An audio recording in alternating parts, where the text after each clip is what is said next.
Imagine standing at the edge of an ocean. Not the ocean as it exists today, with its shipping lanes and its coastal cities and its faint chemical tang of modernity. A Diuran ocean, an ancient one, the ocean that covered what is now the American Midwest, stretching from the Arctic to the Gulf of Mexico in an unbroken sheet of warm, shallow, sunlit water.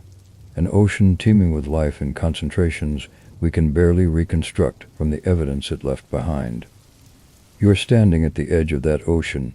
It is 80 million years ago. The air is warm and humid. The shoreline behind you is lined with vegetation unlike anything alive today. The sky is full of pterosaurs wheeling and diving over the surf. And then something breaks the surface. Not a wave, not a splash from a jumping fish.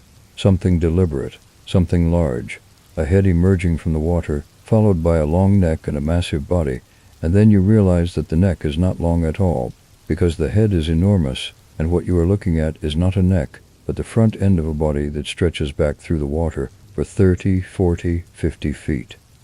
It looks at you. Its eye is the size of a dinner plate.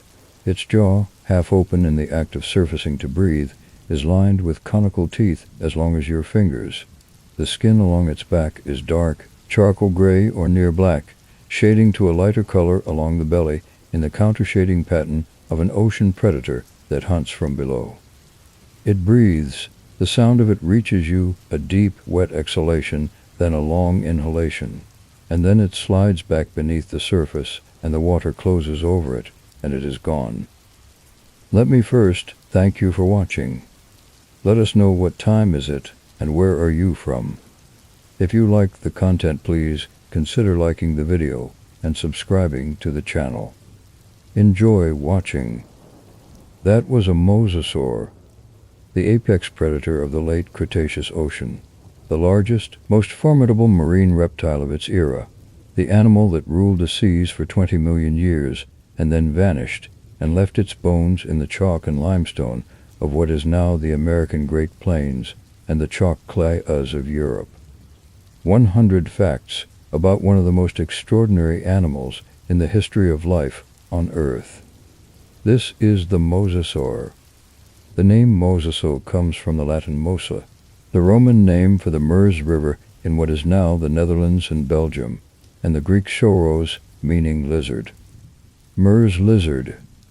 It is a name rooted in geography rather than anatomy, in the place where the first specimen was found rather than in anything descriptive about the animal itself. This geographical naming was typical of early paleontology, when the scientists describing new specimens were often working from so little material that they could say more about where the bones were found than about what the animal actually looked like in life. The name stuck, and it carries within it, for those who know the history, the memory of one of the most dramatic stories in all of paleontology, the story of how the first Mosasaur skull was found, what happened to it, and what it proved about the nature of the world.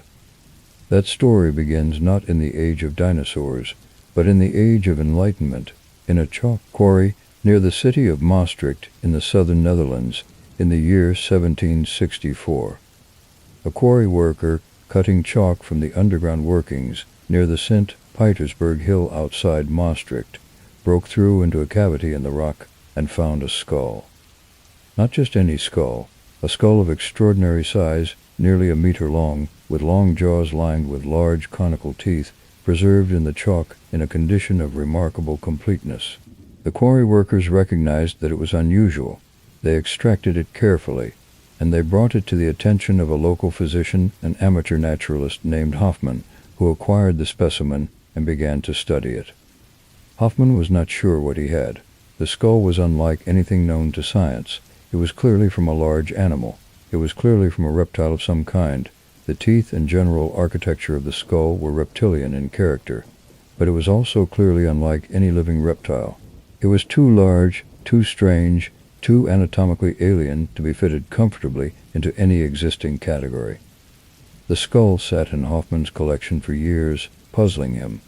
Then it passed, through circumstances involving a legal dispute and a local canon named Godin, who claimed ownership of everything found in the quarry on his land, into wider scientific attention.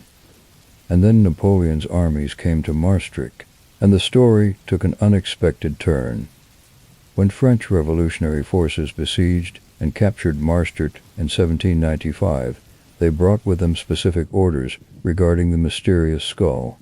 Scientific advisors to the French Republican government, men who had heard about the extraordinary fossil and wanted it for the national collections in Paris, instructed the besieging troops to protect the building where the skull was housed. The skull was taken to Paris as a prize of conquest. It was placed in the collections of what would become the Natural History Museum of Paris, where it came to the attention of the most important naturalist in France and one of the most important scientists in the history of biology. Georges Cuvier.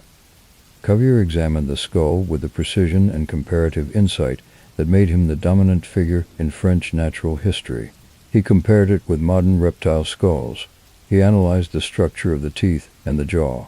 He studied the proportions of the bone elements, and he reached a conclusion that was, in 1808, genuinely revolutionary.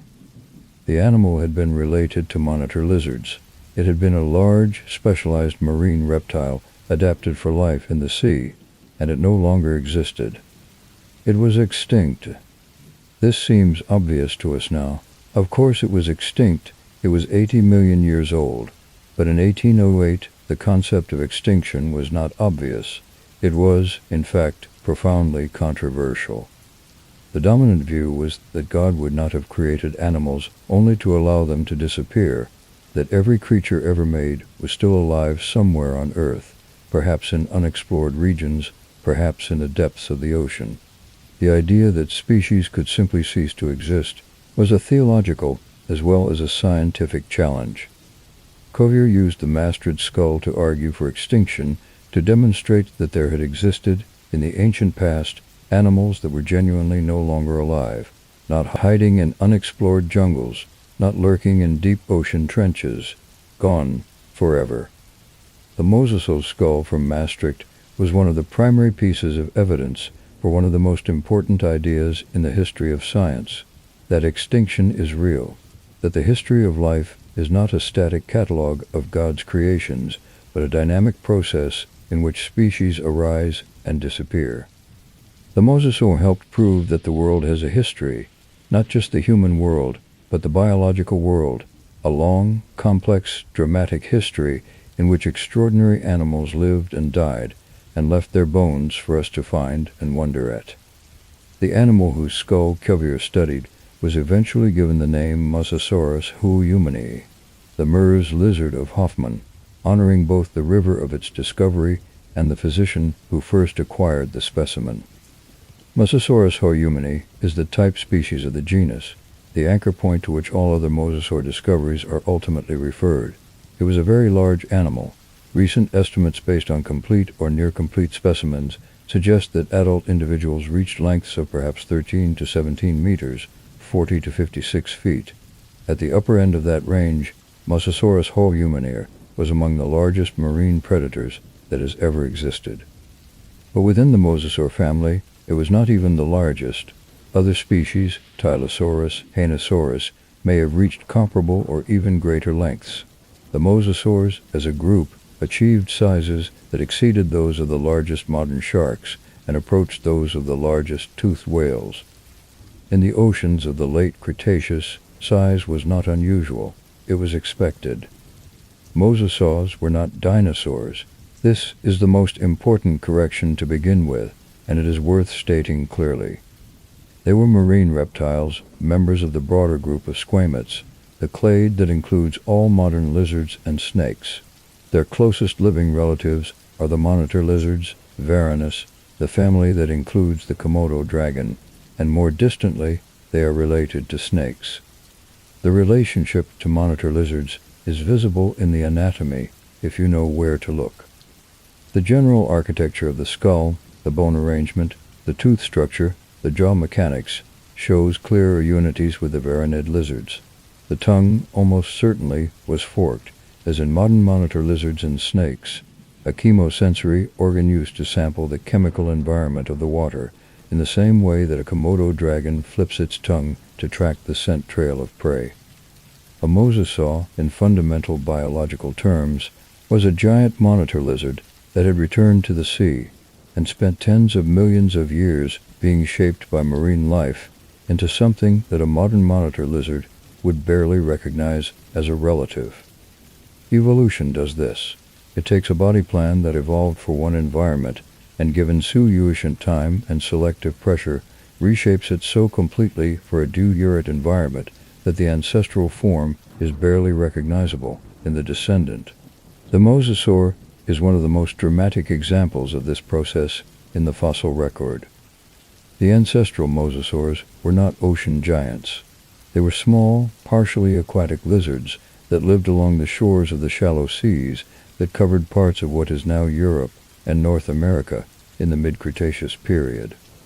The best known of these ancestral forms is Aegialosaurus, a lizard of perhaps 1 to 2 meters in length, superficially similar to a modern marine iguana or water monitor, capable of movement on land but preferring shallow water for hunting and escape from terrestrial predators. Aegialosaurus and its relatives, the Aegialosaurs, represent the transition from terrestrial lizard to dedicated marine predator. They were not yet committed to the ocean in the way that their descendants would be. They could still walk on land. Their limbs were still functional legs, not the paddle-like flippers of fully aquatic mosasaurs. Their tails were still the straightforward tails of lizards, not the powerful propulsive organs that mosasaur tails would eventually become. But the direction of evolution was clear from the beginning. Longer, more slender body, deeper, more compressed tail, slightly modified limbs, preferences that drew the animal toward the water rather than away from it. From these modest beginnings, in perhaps 5 to 10 million years, the lineage produced animals of 60 feet. The speed of that transition, rapid by geological standards, reflects the extraordinary selective pressure imposed by a rich marine environment and the evolutionary plasticity of the lizard body plan. Mosasaurs did not gradually become ocean animals over hundreds of millions of years. They became ocean animals quickly, decisively, and completely, and then they were ocean animals for the rest of their existence in a way that left almost nothing of the original terrestrial ancestor visible in the final product.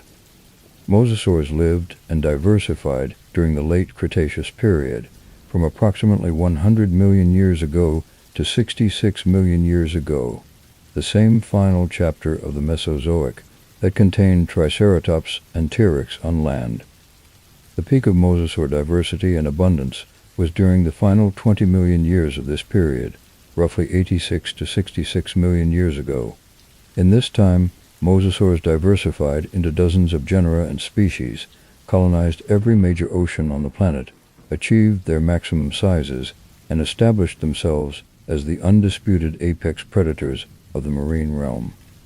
They lived in the shallow, warm seas of the late Cretaceous, a world in which sea levels were dramatically higher than today, flooding continental interiors and creating shallow epicontinental seas that were warm, productive, and rich in prey.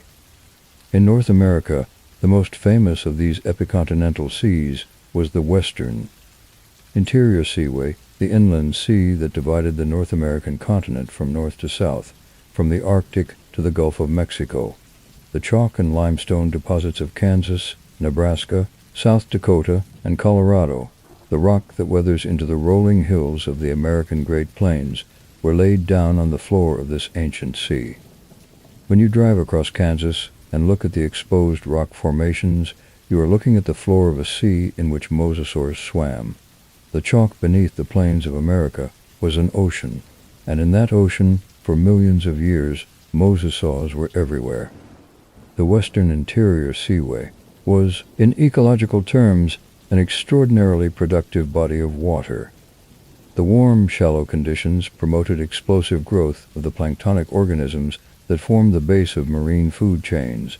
This abundance of plankton supported enormous populations of small fish, which in turn supported larger fish, which in turn supported the largest predators. The food chain was long and rich, and at its apex, at the very top of the marine food web, were the Mosasaurs.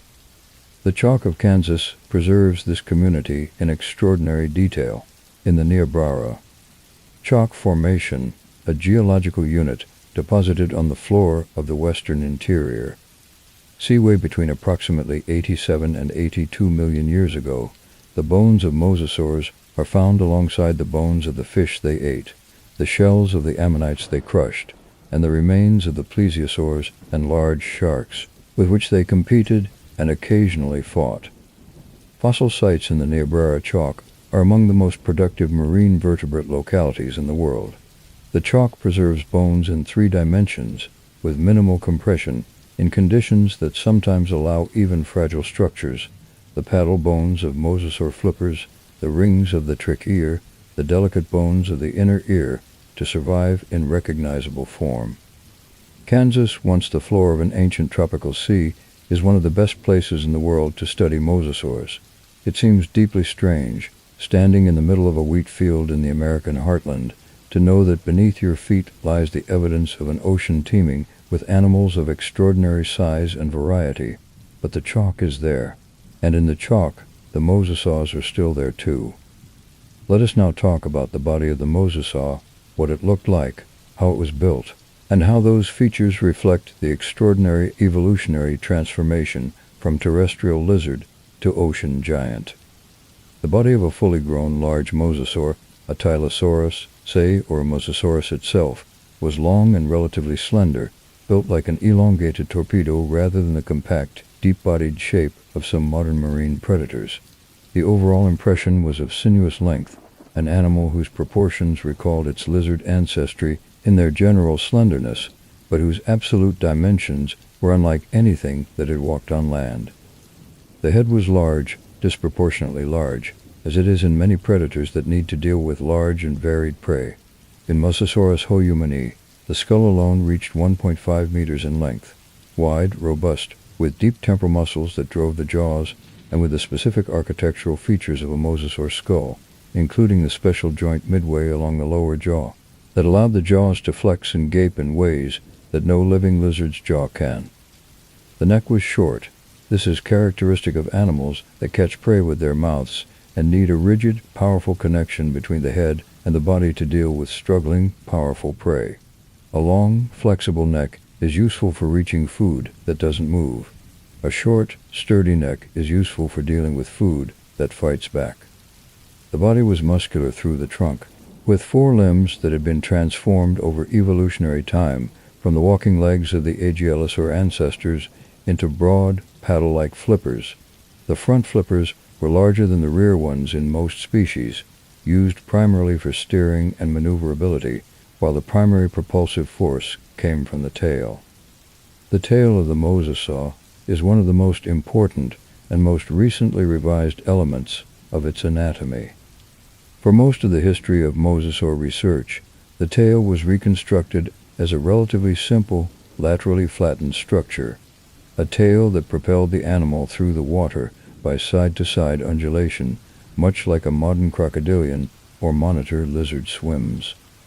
Then, in 2013, a discovery changed the picture entirely.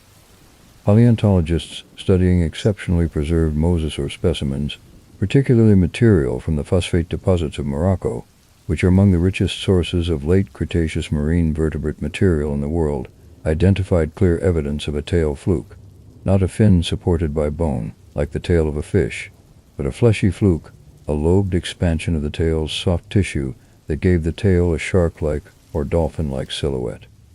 The fluke was evident from the shape of the preserved skin outline in some specimens, a downward bent extension of the tail, visible in well-preserved material, that indicated the presence of a lower lobe of the tail fluke below the vertebral column. This discovery fundamentally changed the reconstruction of how mosasaurs swam. A tail with a fluke is not driven by simple side-to-side undulation in the way the crocodilian tail is. It is driven by up and down oscillation, the same propulsive mechanism used by sharks, dolphins, and ichthyosaurs. This up-down oscillation is more efficient for sustained high-speed swimming than side-to-side undulation. The mosasaur was not a slow crocodilian-style swimmer, that lurked near the surface. It was a fast, efficient swimmer, an animal capable of sustained pursuit through open water, capable of diving deep and surfacing quickly, capable of the kind of high-speed predatory approaches that apex marine predators require. The fluke changed everything about how we picture a mosasaur in motion, not a languorous serpentine undulator. A fast, powerful, hydrodynamically sophisticated predator driving through the water with the teeth of a great white shark. The skin of mosasaurs is not as completely unknown as one might expect, and the evidence we have is surprising and revealing. In multiple well-preserved mosasaur specimens, traces of the original skin have been preserved, either as direct impressions in fine-grained rock or as phosphatized skin tissue that has been replaced by minerals while maintaining the original texture and sometimes even the original structure at the cellular level. What this preserved skin shows is that mosasaurs were covered not in smooth skin or in large scales, but in small, diamond-shaped or hexagonal scales arranged in a mosaic pattern, similar in general character to the scales of modern snakes and monitor lizards, but with specific features unique to mosasaurs. The scales were small, a few millimeters across in most specimens, and overlapping in a pattern that would have provided flexibility without sacrificing protection. The overall skin texture was probably not unlike that of a large modern snake, smooth in appearance when viewed from a distance, but with a fine, regular texture when examined closely. More recently, analysis of pigment-producing structures in exceptionally preserved mosasaur skin has provided the first hints about possible coloration. A 2013 study of a Tylosaurus specimen from Kansas found preserved melanosomes, the microscopic structures that produce dark pigment in the skin tissue. The presence of melanosomes suggests that the upper surface of this mosasaur was dark, possibly dark gray, brown, or near black. This is consistent with countershading, a color pattern common in large marine predators, where the dorsal surface is dark and the ventral surface is light. Countershading provides camouflage by omitting the visual effect of shadow. From above, the dark back blends with the dark water below. From below, the light belly blends with the light sky above. It is used by sharks, dolphins, tuna, penguins, and many other marine animals for exactly this purpose. A mosasaur was dark above and light below, an ocean predator camouflaged for hunting in the medium it inhabited. The jaws of the mosasaur were among the most mechanically complex structures in the Cretaceous ocean, and understanding them requires understanding a feature that is, among living animals, found only in their closest relatives. Like modern monitor lizards and snakes, mosasaurs had a kinetic skull, a skull with movable joints between diurate regions of the bone. In most vertebrates, the bones of the skull are fused into a rigid unit. In snakes and monitor lizards, several of these bones can move relative to each other, allowing the skull to flex during feeding in ways that help manipulate and swallow large, struggling prey. The mosasaur took this kinetic skull and elaborated it further. One of the most distinctive features of mosasaur skull anatomy is the presence of a joint, called the intermandibular joint, roughly midway along the lower jaw. This joint allowed the front and rear portions of the lower jaw to flex relative to each other during feeding. Combined with the flexible connections between other skull bones, this gave the mosasaur a jaw that could gape extraordinarily wide, and that could flex to accommodate prey items of remarkable size. This flexibility is analogous to the jaw flexibility of modern snakes, which can swallow prey far larger than their own head diameter through the coordinated unhinging of multiple skull joints. The mosasaur was not quite a snake in this respect, but it was moving in a similar evolutionary direction toward a skull that could open wider and flex more than its rigid-skulled competitors, allowing it access to prey that other predators could not swallow. The teeth of diurate mosasaur species reveal, in their extraordinary diversity, the range of prey that these animals had evolved to exploit. In Mosasaurus itself, and in the related genus Tylosaurus, the teeth were large, conical, and relatively simple in cross-section.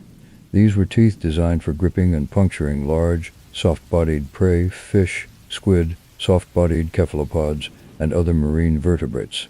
They held prey firmly and prevented escape.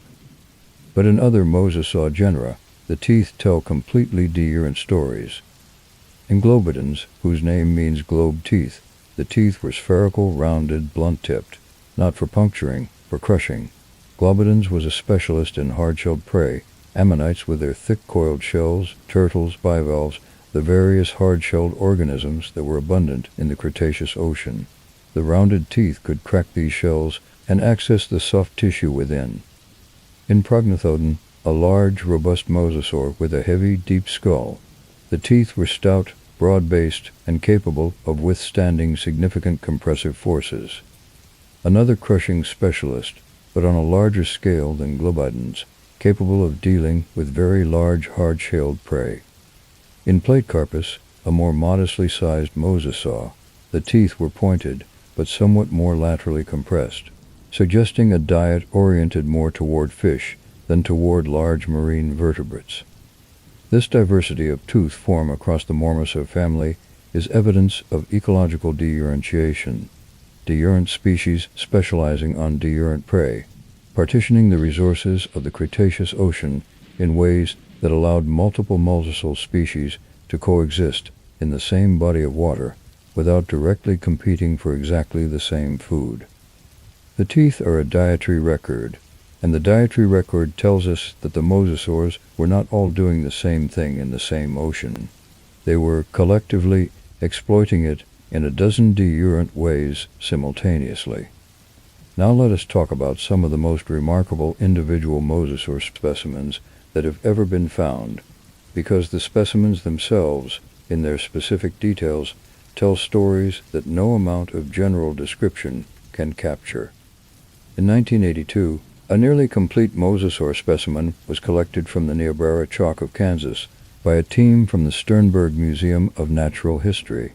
The specimen, a Platecarpus, was exceptional not just for its completeness, but for something preserved within it, the remains of its last meal, still lying in the region where the stomach would have been in life. Inside the Platecarpus were the bones of at least one fish, partially digested, but clearly identifiable.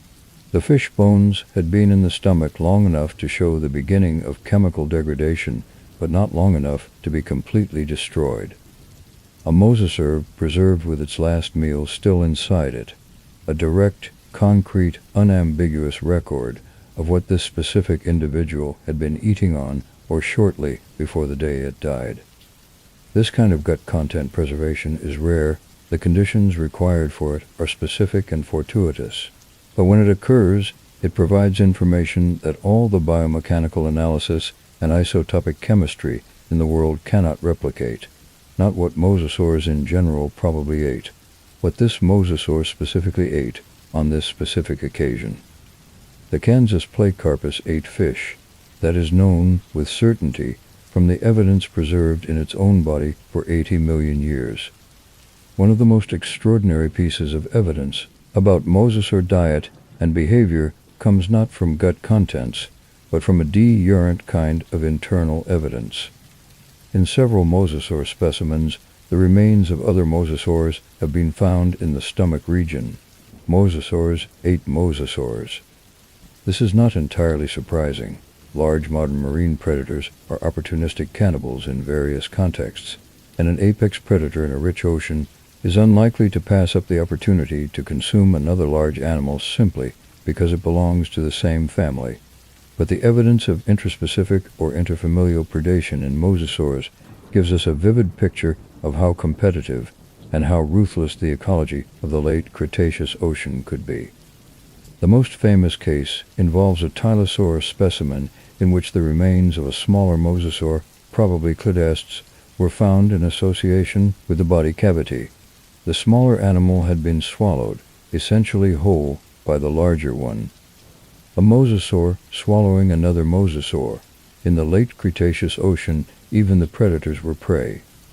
The relationship between mosasaurs and ammonites, the coiled cephalopods that were among the most abundant and diverse invertebrates in the Cretaceous ocean, is one of the most well-documented predator-prey relationships in the entire fossil record. Ammonite shells from the late Cretaceous chalk and limestone of Europe and North America frequently bear tooth marks, circular or oval puncture marks, arranged in patterns consistent with the tooth spacing of various Mosasaur species. These marks are found on the shell surface, often penetrating through the thick outer wall of the ammonite shell to the interior chambers. The pattern of marks tells us something about the feeding behavior. In many cases, the marks are concentrated on one side of the shell, the aperture end, suggesting that the Mosasaur was gripping the ammonite and biting into it from a specific angle, rather than simply crushing it from above. The animal was, apparently, oriented toward the aperture, the opening of the shell where the soft body of the ammonite was accessible, and was attempting to reach the living tissue within. Whether Mosasaurs consistently succeeded in this, whether the bites we see in the fossil record represent successful feeding or unsuccessful attempts, varies.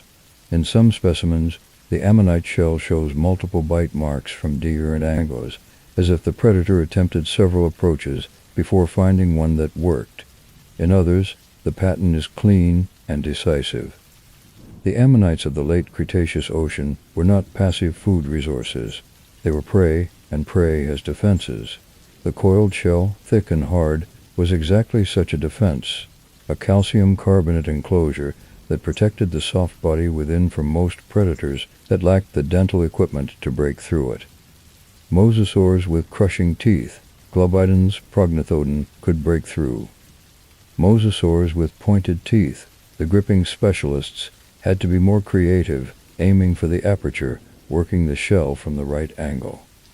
Every bite mark in an ammonite shell is evidence of a moment, a predatory encounter 80 million years ago, between an animal trying to eat and an animal trying not to be eaten. The shell survived. The ammonite, in those cases, probably did not. Let us talk about one of the most dramatic aspects of Mosasaur ecology, the evidence of direct confrontation between Mosasaurs and one of the largest sharks that has ever lived. The Cretaceous oceans were shared with an extraordinary predatory shark called Catochyarda mantelli, also known as the Ginsu shark informally, for the precision of its cutting teeth. Catochyarda was a large, fast, agile predator, perhaps 6 to 7 meters in length, with serrated, laterally compressed teeth that were among the most used cutting instruments in the Cretaceous ocean. Catochyarda and large mosasaurs occupied overlapping ecological niches, and the fossil evidence suggests that they occasionally met in contexts other than simply sharing the same water. At least 2 mosasaur specimens bear bite marks consistent with Catochyarda teeth, large, smooth, sharply defined cuts in the mosasaur bone that match the tooth geometry of the shark with precision. In one case, a Tylosaurus vertebra bears a bite mark from what is almost certainly a Catochyarda, providing direct evidence that the shark attacked, and possibly killed, at least this one mosasaur. But the evidence goes in both directions. In at least one case, Catochyarda sharp vertebrae have been found in association with mosasaur stomach contents, suggesting that a large mosasaur had fed on this shark. The predator was also prey, depending on the relative sizes and circumstances of the encounter. The Cretaceous ocean was a world where the hierarchy of predation was not fixed or simple. Large mosasaurs could eat large sharks could attack mosasaurs. The hierarchy was dynamic, context-dependent, and shaped by individual size as much as by species identity. It was not a peaceful world. It was a world of constant competition, constant predation, constant negotiation of the boundary between eta and eton. The discovery of mosasaurs in the American West, in the states of Kansas, Nebraska, South Dakota, and beyond, has a history as dramatic and as competitive as the discovery of the great dinosaurs of the Morrison Formation. Once again, the names Cope and Marsh appear, the same 2 rivals whose bone wars produced the great sauropods and ornithopods and theropods of the Jurassic and Cretaceous. They fought over mosasaurs too. Edward Drinker Cope was particularly prolific in his mosasaur work, describing dozens of new species from the chalk of Kansas and elsewhere in the American West. His descriptions were typically rapid and sometimes imprecise, produced under competitive pressure of the bone wars, but they established a large portion of the foundational taxonomy of Mosasaur research. Marsh characteristically attempted to keep pace. His Mosasaur work was less extensive than Cope's. The great sauropods and ceratopsians of the Morrison Formation consumed more of his attention, but he named several species of his own, and the competition between the two men drove the collection and description of American Mosasaur material at a pace that, while sometimes scientifically chaotic, produced an enormous body of specimen material that researchers are still working through today. The Sternberg family, particularly Charles Sternberg and his three sons, were among the most important collectors of Mosasaur material from the Kansas chalk in the late 19th and early 20th centuries. Their expeditions, conducted for various museum clients, including the British Museum, the Carnegie Museum, and the Smithsonian, retrieved hundreds of Mosasaur specimens from the chalk blue uz of western Kansas, and provided the raw material for much of what we know about American Mosasaur diversity.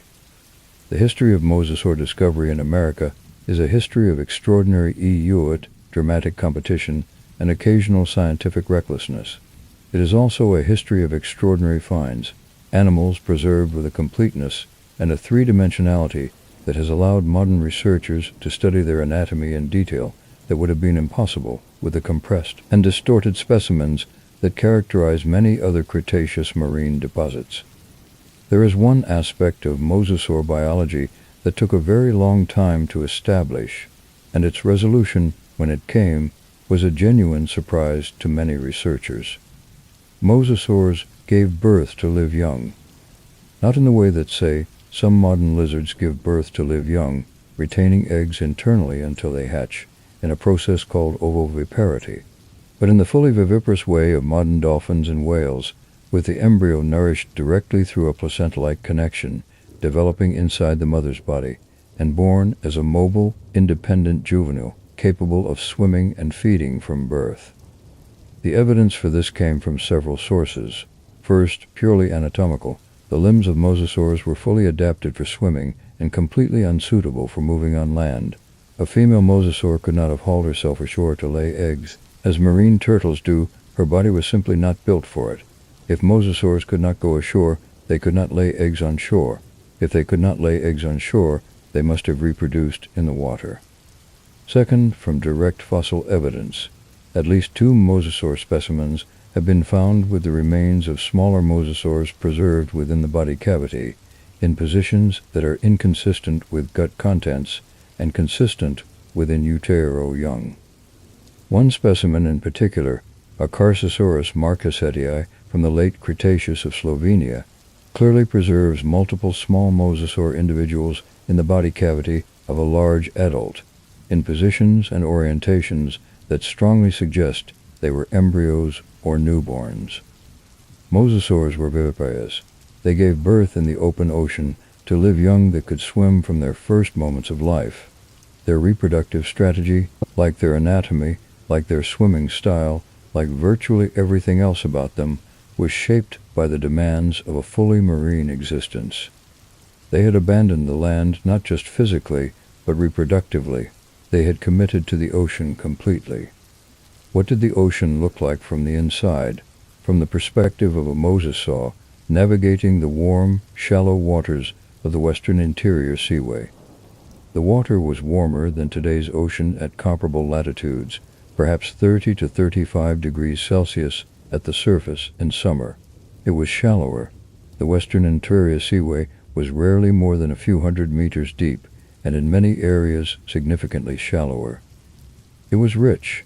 The warm, shallow conditions promoted the explosive growth of planktonic organisms that formed the base of the food chain, and the abundance of plankton supported enormous populations of the fish, squid, and ammonites that mosasaurs preyed upon.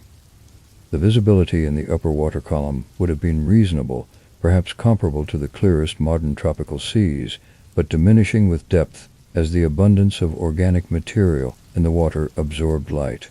At depth, the world became progressively darker. At the bottom of the seaway, In the deeper areas, there may have been very little light at all. Mosasaurs were primarily animals of the upper water column, the sunlit zone, where prey was abundant and the conditions were warm, but they could dive.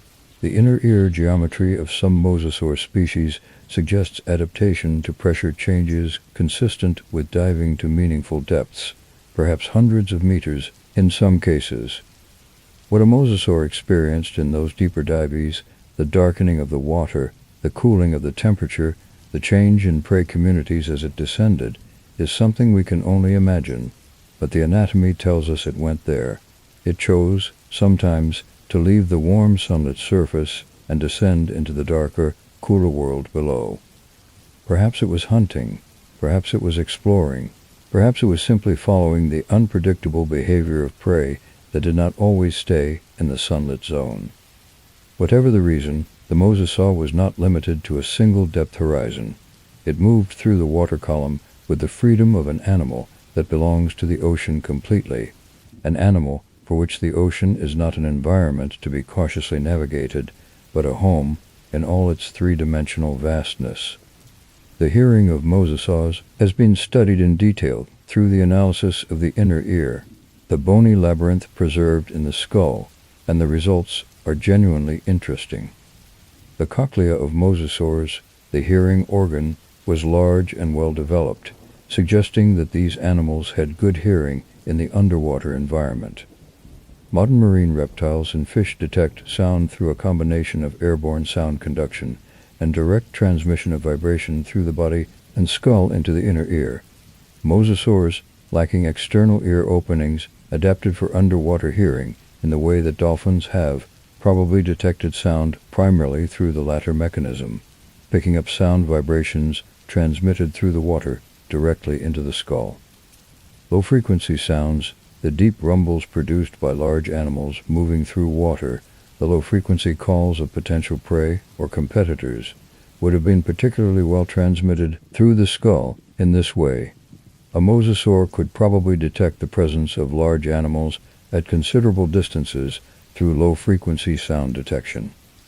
The precise hearing range of mosasaurs, the frequencies they were most sensitive to, has not been conclusively established, but the size and architecture of the cochlea suggests hearing capability in the range of frequencies produced by the prey animals and fellow predators that mosasaurs shared the Cretaceous ocean with.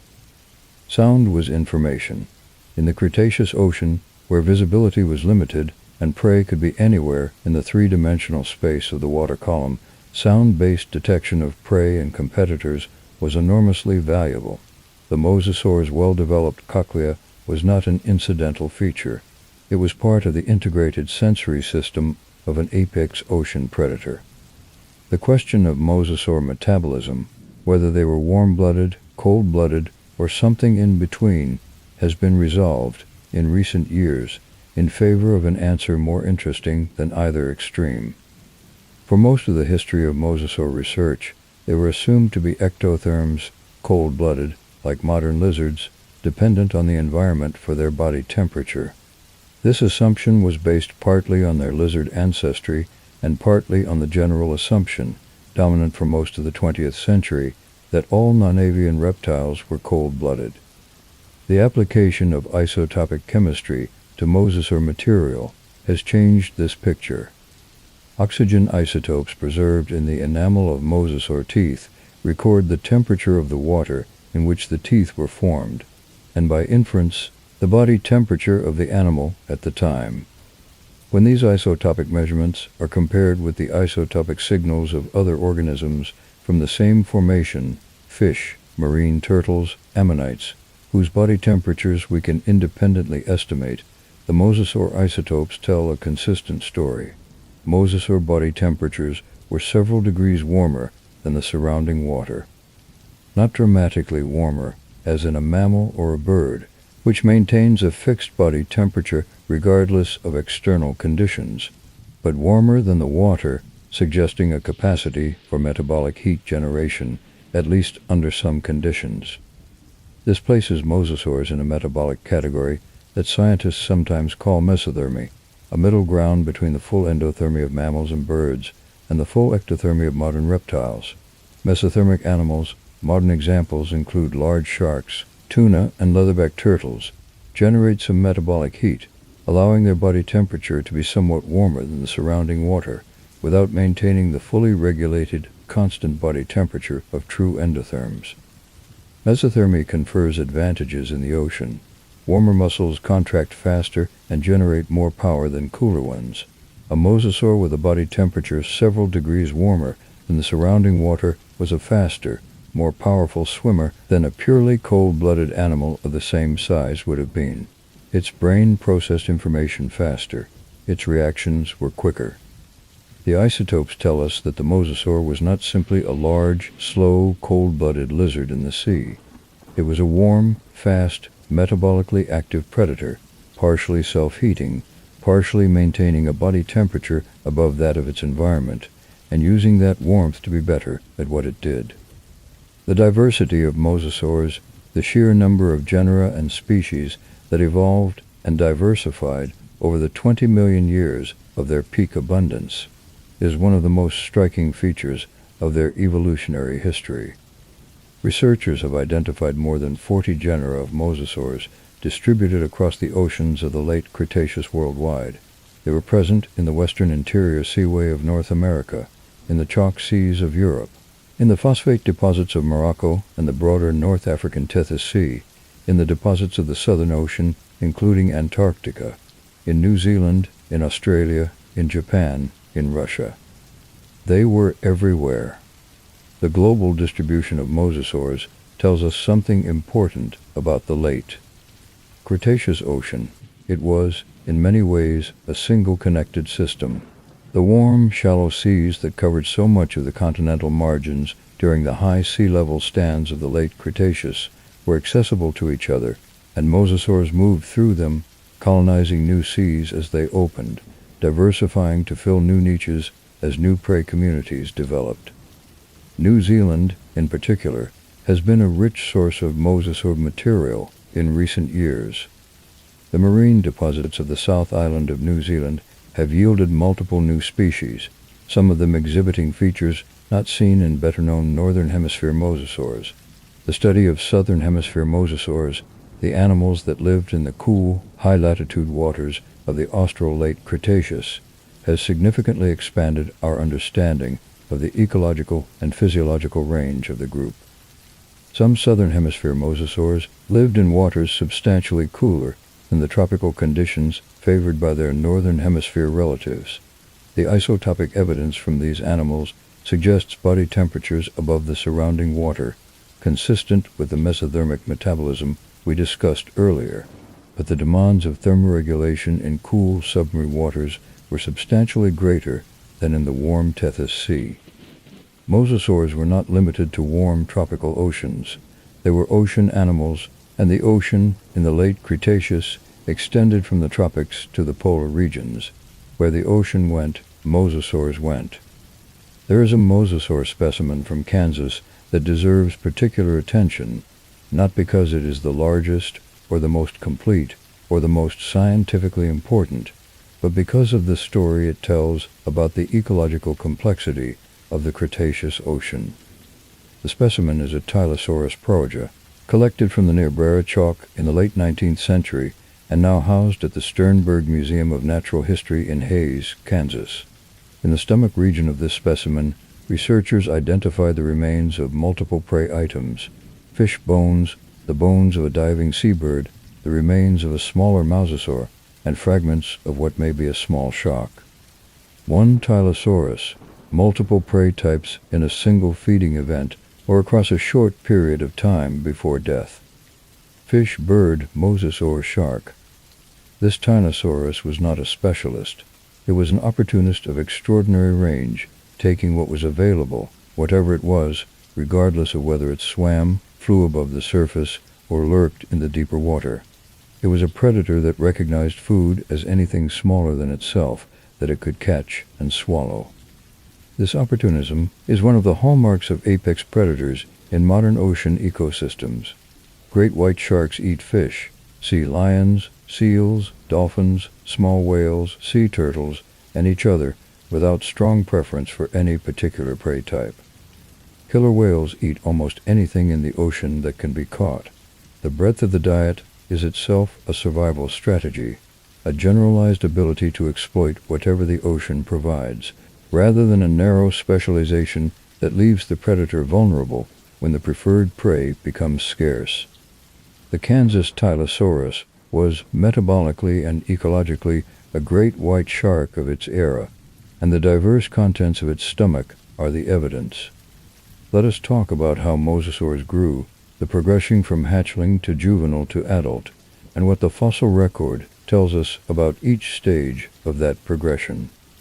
Newborn mosasaurs, born in the open ocean, as we established, were almost certainly significantly smaller than the adults, but already capable swimmers.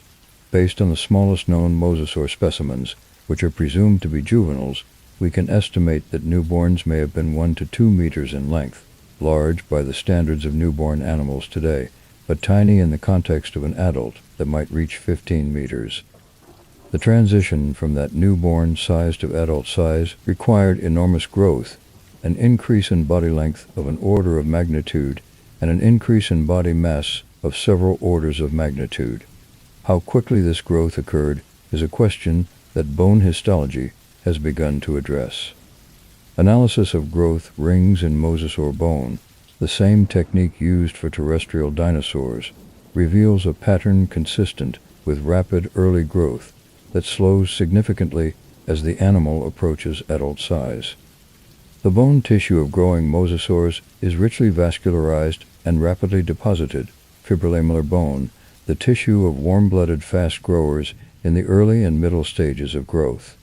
In older, larger individuals, the bone becomes denser and less vascularized, reflecting the slowing of growth as the animal approaches its maximum size.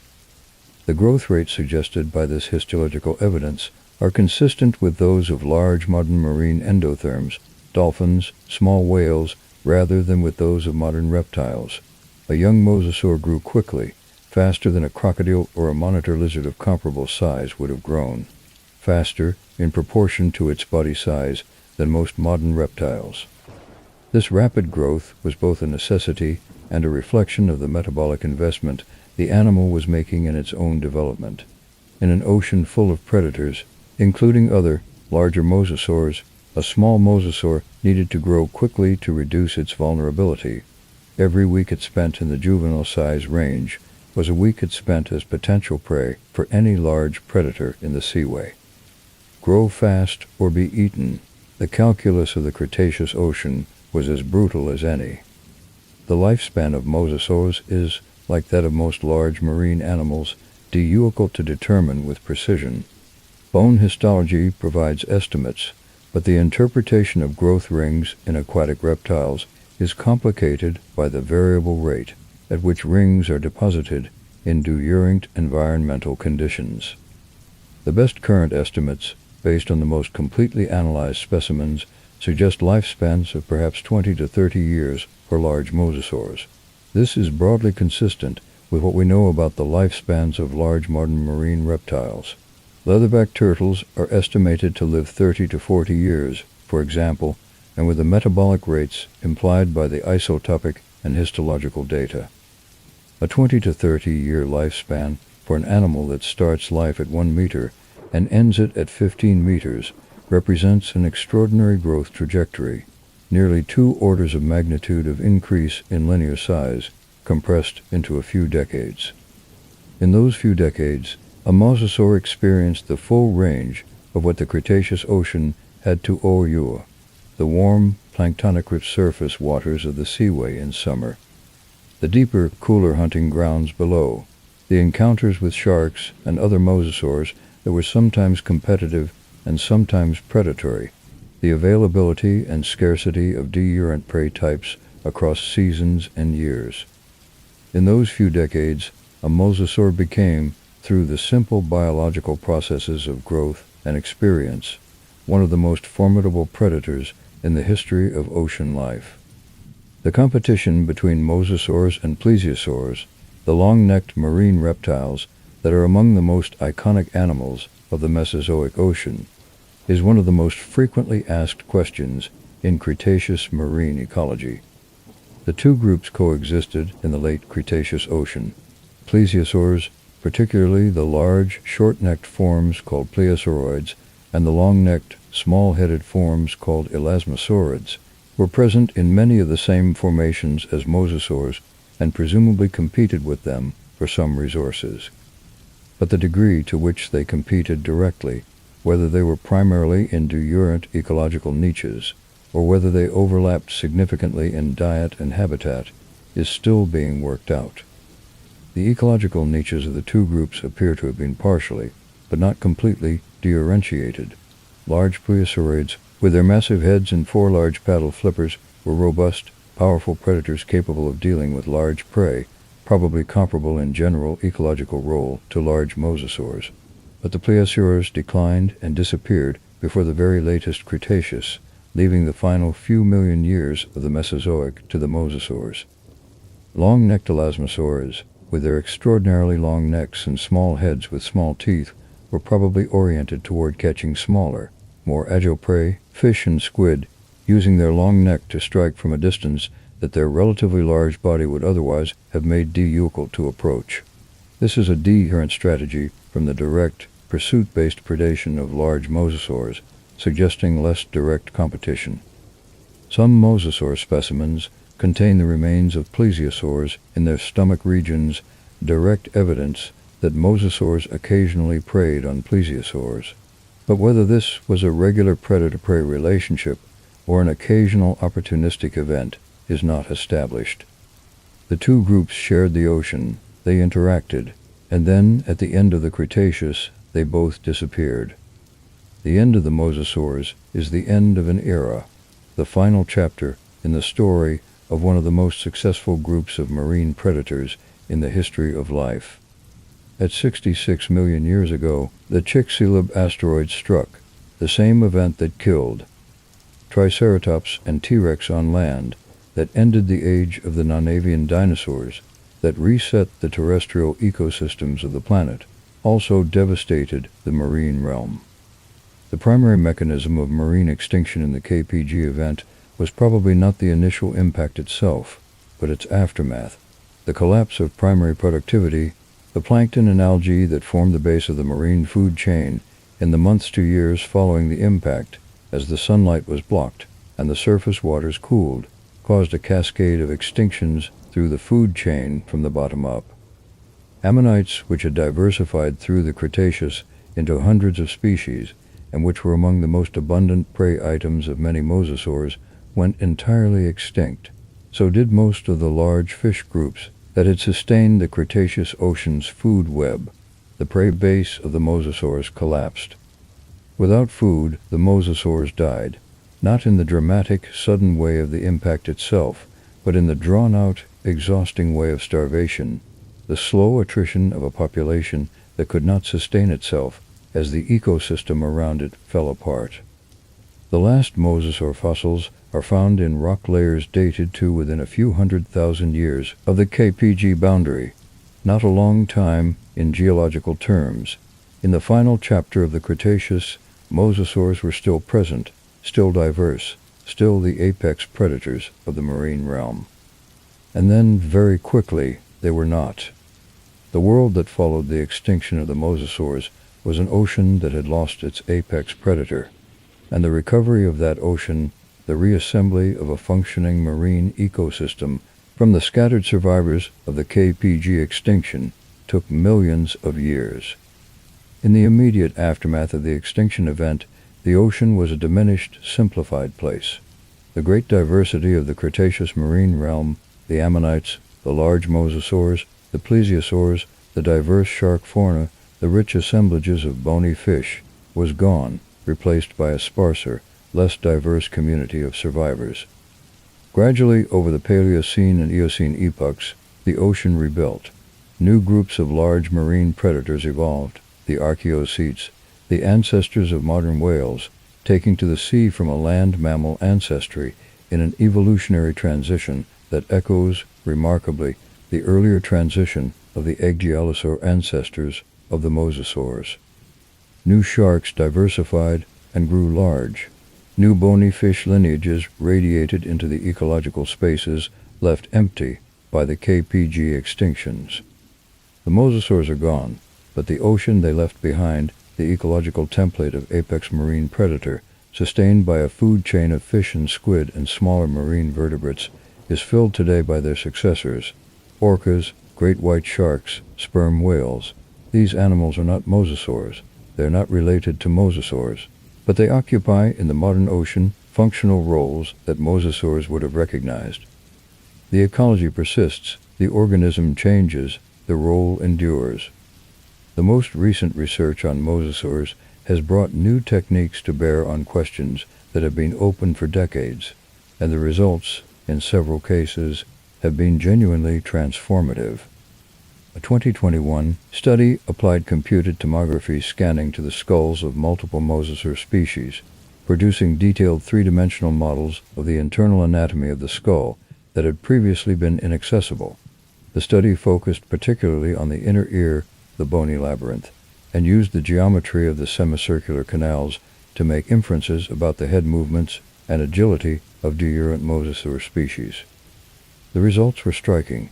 The semicircular canal geometry of large, robust mosasaurs like Prognathodon suggested an animal that moved its head relatively slowly and precisely, consistent with a predatory style oriented toward large, powerful prey that required careful positioning before the attack.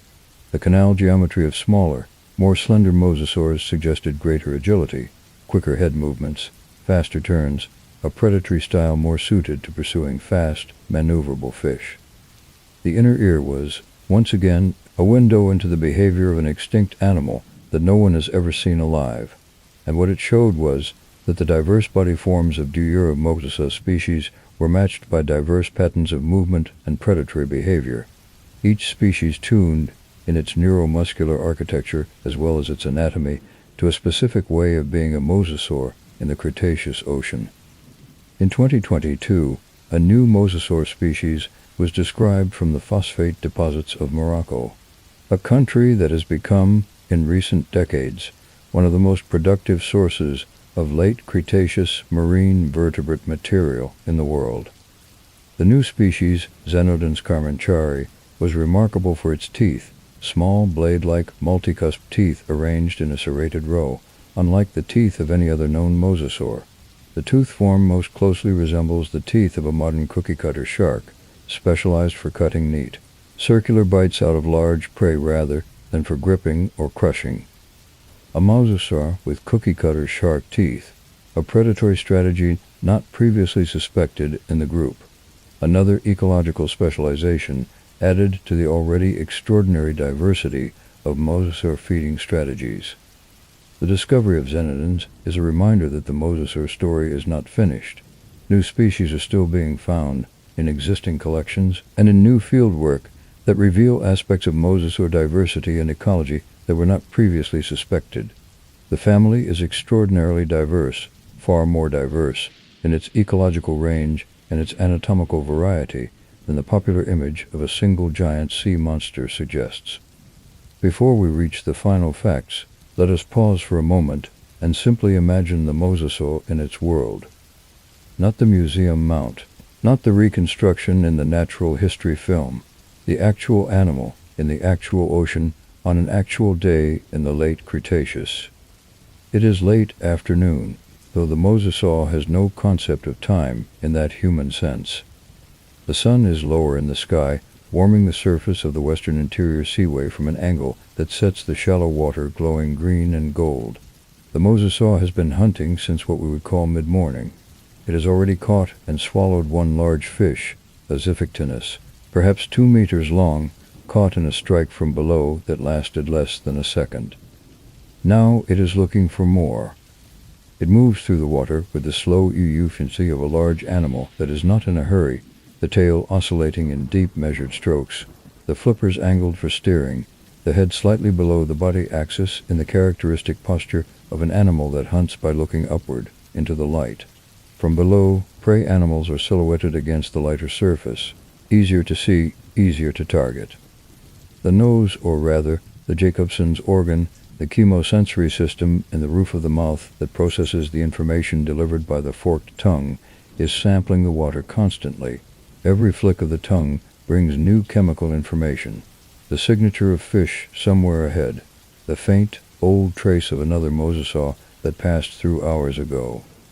The inner ear is registering low-frequency vibrations from somewhere above a school of fish, their combined movement through the water producing a sound that carries, not close yet, but there. The Mosasaur adjusts its course, almost imperceptibly, toward the sound. It is not thinking. It is not deciding in any way that we would recognize as conscious deliberation.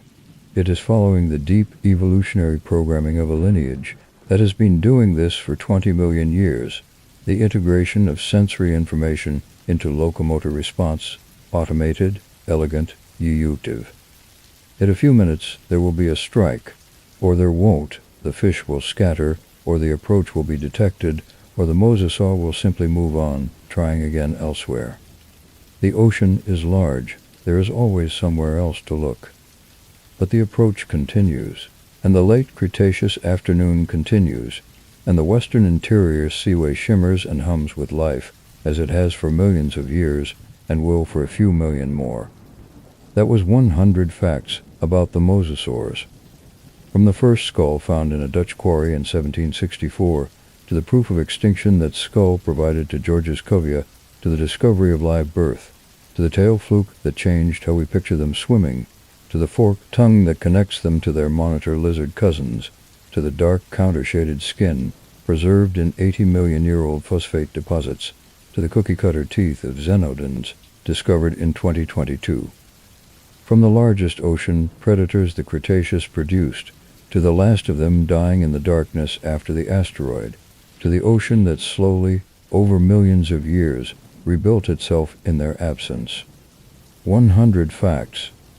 And still, somewhere beneath the chalk of Kansas, beneath the phosphate deposits of Morocco, beneath the marine limestone of New Zealand and the coastal rock of the Netherlands, there are more Mosasaur bones that have never been found, more stories that the stone is keeping, for now, to itself. But not forever. Every field season, new material emerges.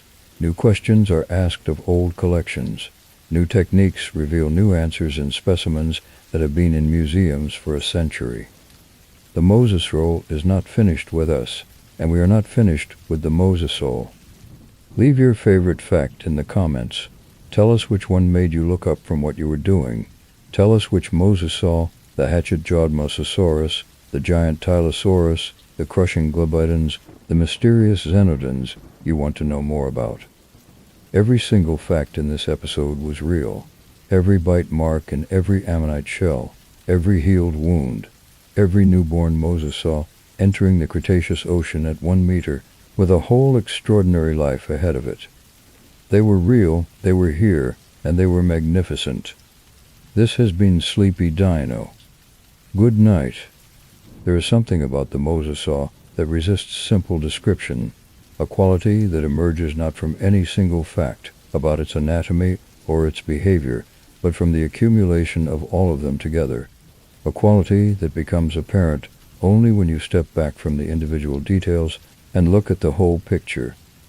The Mosasaur was a transition made flesh, not a transition from one thing to something slightly diurent, as most evolution is the small, incremental adjustments that accumulate over millions of years into changes that are only apparent in retrospect. The Mosasaur was a transition of a diurate kind, a transition from one world to another, from the land to the sea, from the gravity-bound, oxygen-breathing, egg-laying existence of a terrestrial lizard to the weightless, water-breathing, live-birthing existence of an open-ocean apex predator. And it made that transition not in the hundreds of millions of years that the transition from fish to land vertebrate required, or in the 50 million years that the return of the early mammal ancestors of whales to the sea required. It made it in perhaps 10 to 15 million years. In geological time, that is an eye blink. In evolutionary time, it is one of the fastest major transitions ever recorded in the fossil record. The Agialosaurs that gave rise to the Mosasaurs were modest, partially aquatic lizards. The Mosasaurs that emerged from that lineage were 60-foot ocean leviathans with forked tongues, tail flukes, live birth, and the metabolic warmth of a mesotherm. The distance between those two things is enormous. The time in which it was crossed is staggeringly short. What drove it? What selective pressures in the late Cretaceous ocean were so powerful, so consistent, so unrelenting, that they reshaped a terrestrial lizard into a creature of the open sea in just a few million generations? The answer is almost certainly the same answer that drives most major evolutionary transitions: opportunity and abundance. The Cretaceous ocean was rich beyond anything that existed on land in the same period. The prey available in the warm, plankton-rich shallow seas of the late Cretaceous, the fish, the squid, the ammonites, the other marine reptiles, represented an energy resource of staggering magnitude. Any lineage that could access it efficiently would be rewarded by natural selection with extraordinary proliferation. The dinosaurs were positioned at the edge of that abundance. They were already partially aquatic. They were already capable of exploiting some fraction of the marine resource. Every small increment of adaptation that made them more capable in water, a more streamlined body, a more powerful tail, limbs that functioned better as paddles, gave them access to a larger fraction of that resource and rewarded them with greater reproductive success. Generation by generation, the selection pressure accumulated, and in 10 to 15 million years, the transition was complete. The Mosasaur had arrived. The Western Interior Seaway, the body of water in which so many of the best-known Mosasaur specimens were preserved, was itself one of the most extraordinary geographical features of the late Cretaceous world, and understanding it helps us understand the mosasaurs that lived in it. The seaway formed when rising sea levels in the mid-Cretaceous caused the warm shallow sea to flood the low-lying central portion of North America, connecting the Arctic Ocean in the north with the Gulf of Mexico in the south. At its maximum extent, it was roughly 600 miles wide and 2,000 miles long, wider than the modern Gulf of Mexico and approaching the length of the modern Hudson Bay. It was not a deep sea. The average depth of the Western Interior Seaway is estimated at perhaps 200 to 300 meters. A shallow epicontinental sea, warm and well-lit throughout its upper water column, seasonally variable in its productivity and temperature. The shallow depth and the warm conditions made it extraordinarily productive. The phytoplankton that bloomed in the well-lit surface waters were consumed by zooplankton, which were consumed by small fish and invertebrates, which were consumed by larger fish, which were consumed by the apex predators, the mosasaurs, the sharks, the large predatory fish like Xiphichthynus. The food chain was short and efficient. Energy entered the bottom from sunlight, and it moved up through the trophic levels quickly, concentrating in the bodies of the large predators at the top. A mosasaur living in the Western Interior Seaway inhabited one of the richest marine environments the Cretaceous world had to offer. In terms of prey availability, it was the Serengeti of the ocean, an ecosystem of extraordinary abundance, supporting large predators in densities that modern oceans rarely achieve. Let us talk about some of the specific species of mosasaur that inhabited the Western Interior Seaway, not as a catalogue, but as a window into the ecological diversity of the group and the diurate niches they occupied within the same body of water. Tylosaurus proriger was the giant of the seaway. The largest specimens suggest an animal perhaps 12 to 14 meters in length, roughly the size of a large modern sperm whale, though dramatically diurent in proportions. Tylosaurus had a distinctive feature at the very front of its snout, a rounded, blunt projection of bone that extended beyond the teeth, like a battering ram. The function of this structure is debated.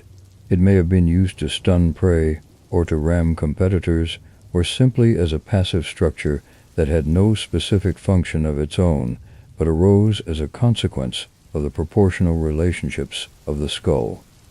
Platecarpus was more modestly sized, perhaps 5 to 7 meters, and more slender than Tylosaurus, with a proportionally smaller head and teeth suited for catching fish rather than dealing with large prey. Plate specimens from the Kansas chalk have provided some of the best evidence for mosasaur skin texture and color, and have contributed significantly to our understanding of mosasaur swimming mechanics. Cladastes was the smallest and most abundant mosasaur in the Western Interior Seaway, a swift, slender animal of perhaps 2 to 4 meters, well adapted for pursuing the fast-moving fish of the sunlit surface waters. It was, in ecological terms, something like a modern bluefish or barracuda, a fast, aggressive predator of relatively small prey, abundant in the ecosystem, forming an important link between the fish-rich surface waters and the larger mosasaurs that occasionally preyed on it. Mosasaurus itself, the type genus of the family, was present in the Seaway in its later stratigraphic levels. A large, robust animal with powerful jaws and the conical teeth of a generalist predator. These 4 species alone, Tylosaurus, Placoppus, Cladastes, Mosasaurus, represent a range of body sizes spanning nearly an order of magnitude, and a range of predatory strategies spanning from small fish specialists to apex ocean predators. They coexisted in the same body of water, partitioning its resources through their diurn sizes, diurn prey preferences, and diurn habitat preferences within the water column. This is ecological partitioning on a grand scale, a community of predators more diverse, in some ways, than the predator communities of most modern ocean ecosystems, and it was sustained by the extraordinary richness of the Western Interior Seaway. The Niobrara chalk, the specific geological unit within the Western Interior Seaway, deposits that has yielded the majority of American mosasaur specimens, deserves a moment of its own. The chalk was laid down between approximately 87 and 82 million years ago, during a period of particularly high sea levels and particularly warm ocean temperatures. The carbonate-rich sediment of the chalk was produced primarily by the accumulation of the calcite skeletons of microscopic organisms, coccolithophores and foraminifera, that bloomed in enormous concentrations in the warm, nutrient-rich waters of the Seaway. When these organisms died, as they did constantly in their trillions, their tiny calcite shells sank to the floor of the Seaway and accumulated in thick layers. Across millions of years of this accumulation, those layers built up into the chalk formations we find today, sometimes hundreds of meters thick, extending across vast areas of Kansas, Nebraska, and South Dakota. The chalk is extraordinarily fine-grained. This fine grain is what makes it such an exceptional preservational medium for large vertebrates. When a mosasaur died in the Seaway and its body sank to the floor, or was transporting there by currents, it was gradually covered by the slowly accumulating chalk, the fine particles settling around and between the bones, filling every cavity, supporting every delicate structure. The chalk entombed the mosasaurs in 3 dimensions. It preserved them, and when erosion, millions of years later, began to expose the chalk at the surface, in the low badland-like exposures of the Smoky Hill River Valley in western Kansas, it began to reveal the bones again, one by one, emerging from the white rock like the most extraordinary kind of archaeological find. The farmers and ranchers and road workers who have found mosasaur bones in Kansas over the past 150 years have found them in chalk, white rock, full of ancient ocean, full of the evidence of a world that preceded theirs by 80 million years. Let us return to the skull of the mosasaur and to one of its most remarkable and least appreciated features. Modern monitor lizards, the closest living relatives of the mosasaurs, have a skull with a specific feature called a streptostylic quadrate. The quadrate is a bone at the back of the skull that connects the jaw to the rest of the skull, and in monitor lizards, this bone can rotate slightly, allowing the lower jaw to swing outward as well as simply down when the mouth opens. This rotation significantly increases the eutivity of the animal, allowing it to open its mouth wider and to accommodate prey that would not fit through a less flexible jaw opening. Mosasaurs took the streptostylic quadrate and developed it further, creating a skull with even greater kinetic flexibility. The ability of diurent skull bones to move relative to each other during feeding in coordination to create a gape and a jaw movement profile unlike anything seen in modern lizards. The result was a jaw that could open to an extraordinary angle. The EUTOKIP of a large Mosasaur, the maximum angle at which the jaws could be separated, has been estimated at close to 90 degrees in some species. A mouth that opened nearly as wide as it was long. A pre-ingesting capability that allowed the swallowing of objects, fish, ammonites, smaller mosasaurs that would have been impossible to fit into the mouth of a less kinetically flexible skull. This extreme gape was not simply a passive feature of a flexible skull. It was an active capability, something the animal could deploy in a predatory context, opening its mouth to maximum gape at the moment of the strike to maximize the probability of engulfing a struggling, evasive prey animal. The Mosasaur jaw was a weapon of extraordinary engineering, and the evolution of that jaw, from the modestly streptostylic jaw of the varanid ancestor to the hypokinetic jaw of the large Mosasaur, is one of the most dramatic anatomical transformations in the lizard lineage. There is a question about mosasaurs that is asked often, and that deserves a careful and nuanced answer. Could a mosasaur survive in the modern ocean? Not in the literal time travel sense, obviously, but if we consider the ecological and physiological characteristics of mosasaurs and ask whether those characteristics would be compatible with survival in the modern marine environment, what do we find? A large Dinosaurus or Mosasaurus, placed in the modern ocean, would find some things familiar and some things deeply changed. The temperature of the modern ocean in tropical and subtropical regions is broadly similar to the temperature of the late Cretaceous Western Interior Seaway, warm enough to sustain the metabolism of a mesotherm. In cooler high-latitude waters, the mosasaur would need to rely more heavily on its metabolic heat generation, but the leatherback turtle, which is similarly mesothermic, manages this successfully today, ranging from the tropics to subarctic waters.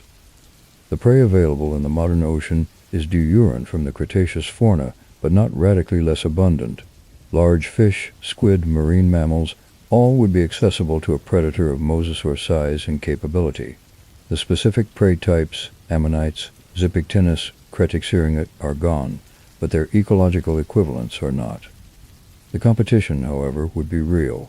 The modern ocean has its own apex predators, great white sharks, orcas, sperm whales, each of which has been shaped by tens of millions of years of evolution in the modern ocean, and each of which is extraordinarily capable in its own right.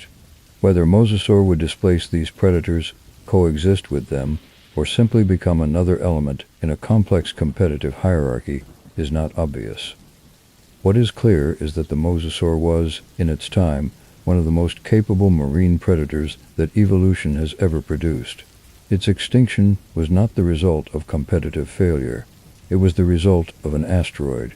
Given a diurent planetary history, one without the Chicxulub impact, mosasaurs might still be in the ocean today. Larger perhaps, more diverse certainly, still hunting, still thriving, still making the ancient thermal seas their own.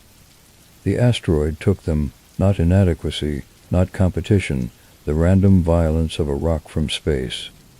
The relationship between mosasaurs and their prey in its full ecological complexity is one of the most detailed and most fascinating stories in all of Cretaceous paleontology, and one of the most important aspects of that relationship involves not what mosasaurs ate, but what they avoided. Not every animal in the Western Interior Seaway was prey for a mosasaur.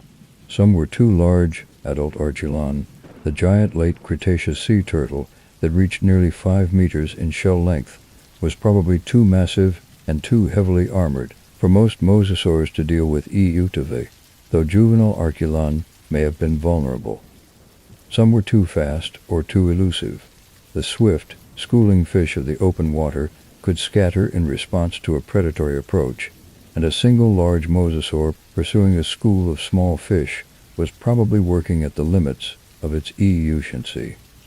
Some, perhaps, were simply not worth the trouble, the largest sharks of the Cretaceous. Cretaxirringa and its relatives were formidable predators in their own right, and while we have evidence of mosasaurs eating sharks, the cost-benefit calculation of attacking a large, well-armed shark when other prey was available may have frequently favored avoidance. This is the practical ecology of a real predator operating in a real ecosystem with real constraints, not an invincible ocean god eating everything it encountered. An animal making choices driven by the evolutionary programming of millions of years, responding to the sensory information of the moment about what to pursue and what to pass by. The Mosasaur was sophisticated in this sense, sophisticated in the way that all successful predators are sophisticated, not by being universally dominant, but by being selectively capable, by knowing, in the deep, evolutionary sense of behavioral programming, which battles were worth fighting and which were not. The Mosasaur's relationship to modern animals extends beyond the monitor lizards and snakes that are its closest living relatives. There is a broader connection to the whole extraordinary world of the squamates that places the Mosasaur within a lineage that has been remarkably successful across the entire history of the reptile world.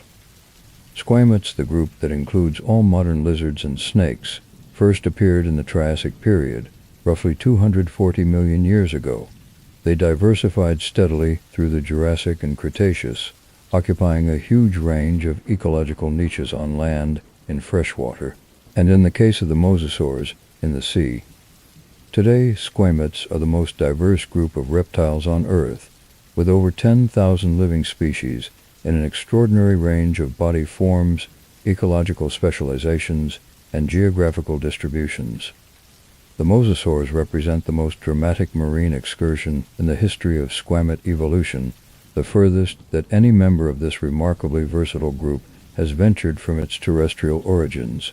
They were the squamate experiment in ocean gigantism, and it was, by every ecological measure, an extraordinary success until the asteroid ended it. But the squamate lineage survived. It is still here, in the monitor lizard that stalks the Indonesian island of Komodo, displaying the forked tongue and the long body and the predatory competence that the mosasaur ancestors carried into the sea 100 million years ago. In the sea snake that navigates the tropical Pacific, the most recent squamate experiment in returning to the ocean. In the king cobra and the boa constrictor and the thousands of other snake species that have taken the flexible, kinetic skull of the squamate ancestor and elaborated it in directions that the mosasaur might almost have recognized. The mosasaur is gone, but the lineage that produced it is not. And in the living squamates of today, something of the mosasaur persists, not in its genes, which are irretrievably lost, but in the body plan, the skull architecture, the forked tongue, the ecological ambition of a group that has been exploring the possibilities of the reptile body for 240 million years and is still exploring them now. There is a final story to tell about mosasaurs, a story about a place and about the people who found something extraordinary there, and about what that discovery tells us about how far the mosasaur ranged in its 20 million years of dominance. Antarctica, the continent that is today entirely covered in ice, the most hostile, most remote, most inhospitable landmass on Earth, was in the late Cretaceous a very de-jure place, warmer despite its position near the geographic South Pole, connected to South America and Australia by land bridges that have since been severed, forested in places with conifer and deciduous vegetation, not warm by tropical standards, but not the frozen wasteland it is today. And in the late Cretaceous ocean that surrounded it, mosasaurs. The first mosasaur fossils from Antarctica were found in the 1980s and 1990s from marine deposits on the Antarctic Peninsula, rocks that preserved the fauna of the high-latitude late Cretaceous Southern Ocean. They were fragmentary at first, isolated teeth, small bone fragments, enough to confirm the presence of mosasaurs in Antarctic waters, but not enough to identify the species or understand the ecology. Since then, additional material has emerged, more complete specimens, enough to identify multiple mosasaur species in Antarctic waters, some of them large, some of them de-jure from the mosasaurs known from the northern hemisphere. The Antarctic mosasaurs were living in water that was cold by Cretaceous standards, perhaps 10 to 15 degrees Celsius in the surface waters, compared to the 30 degrees of the tropical Tethys Sea. They were living in a seasonal environment where, near the polar circle, The summer brought nearly continuous daylight, and the winter brought nearly continuous darkness. They managed, they survived, they diversified, because the Mosasaur body, with its mesothermic metabolism, its flexible ecology, its generalized predatory capability, was equal to the challenge of a cold, seasonal, high-latitude ocean. The Mosasaur, it turns out, was not a creature of the tropics. It was a creature of the ocean, all of it, from the warm Tethys to the cold Antarctic margins, from the shallow Western Interior Seaway to the deep open Pacific. The ocean was its world, and it owned the ocean completely for 20 million years until the sky fell. The search for mosasaurs continues. Every year new specimens are found in Kansas, in Morocco, in New Zealand, in Antarctica, in Jordan, in the Netherlands, in Russia, in Japan. Every year new species are described. New analytical techniques reveal new details in specimens that have been in museum collections for a century. New field work opens new sites and formations that have never been systematically explored. The Mosasaur database is growing. The picture is becoming more complete, more nuanced, more specific in its details, and more confident in its broad outlines. And yet the open questions remain. We do not know the precise metabolic rate of any mosasaur species. The isotopic evidence gives us body temperature, which is a proxy for metabolism, but not a direct measurement. We do not know the details of mosasaur social behavior, whether they were solitary, whether they had pair bonds, whether they competed actively for territories or mates in ways that left marks on the fossil record. We do not know the sounds they made, if any, whether the Cretaceous ocean rang with mosasaur calls, or whether they were silent predators, navigating by chemistry and vibration without vocalization. We do not know with certainty whether the tail fluke was present in all mosasaur species or only in some. The evidence for the fluke is compelling but not universal. It has been identified in specific specimens from specific formations, but not confirmed in every lineage. We do not know the details of mosasaur parental behavior after birth. The live young entered the ocean. Then what? Did the mother remain with them? As orca mothers remain with their calves for years? Did the young disperse immediately, as most modern reptile young do? The fossil record is silent on this. These are not trivial questions. They are the questions that would complete the picture, that would bring the mosasaur from a well-documented skeleton to a fully imagined living animal, understood in its biology and its behavior and its ecological relationships, with the richness that we understand the lives of some modern animals. We are not there yet, but we are closer than we were, and with every passing year, with every new specimen and every new technique, we get closer still. The chalk of Kansas is being eroded. Every year, the Smoky Hill River cuts a little deeper into the exposures. Every freeze-thaw cycle shatters a little more rock. Every rainstorm washes a little more sediment downstream. And with each of these processes, bones that have been hidden for 80 million years come a little closer to the surface. Farmers walking their fields after heavy rains sometimes find mosasaur teeth, large, conical, undeniably distinctive, lying on the ground, freshly exposed by the storm. Amateur fossil hunters searching the chalk exposures of western Kansas find partial skeletons, isolated bones, the occasional complete skull. Professional paleontologists conducting systematic surveys of known productive localities find material that was not there in previous field seasons, newly exposed by the continuing work of erosion. The mosasaurs are still emerging, still coming out of the rock, still presenting themselves to a world that finds them remarkable. There is something almost deliberate about this, though of course it is not deliberate.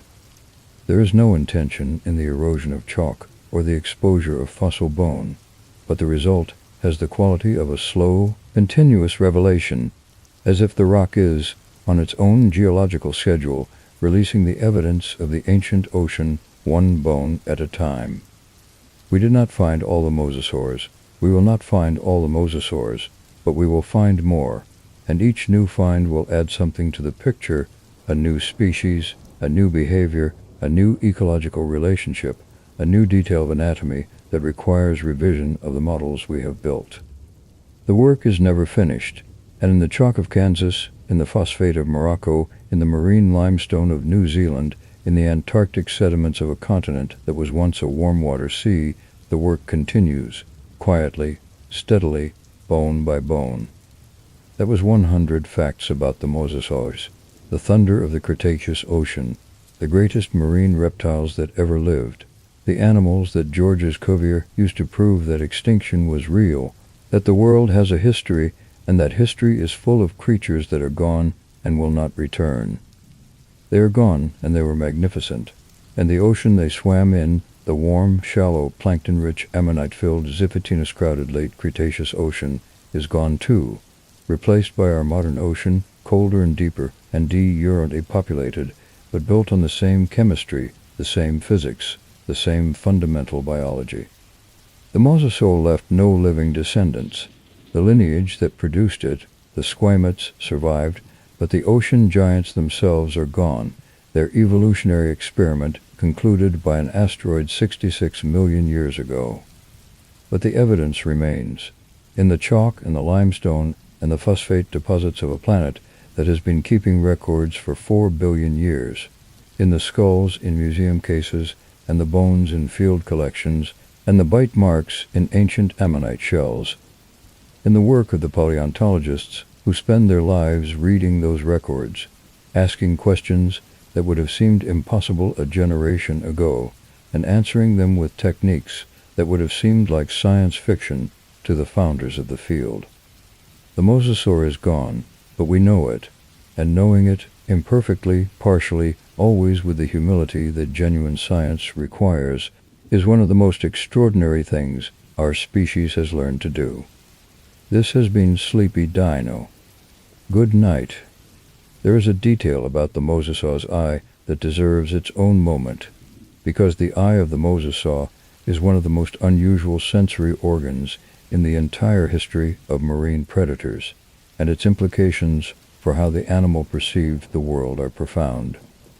In many Mosasaur species, the eye was encircled by a ring of small, interlocking bones called the sclerotic ring. This ring of bones, embedded in the outer surface of the eyeball itself, is found in many modern reptiles and birds, and in a number of extinct marine reptiles. Its function is to maintain the shape of the eyeball against external pressure, specifically the pressure that builds on the eye when an animal dives beneath the surface. When a human diver descends without a mask, the increasing water pressure distorts the shape of the eye, blurring the vision.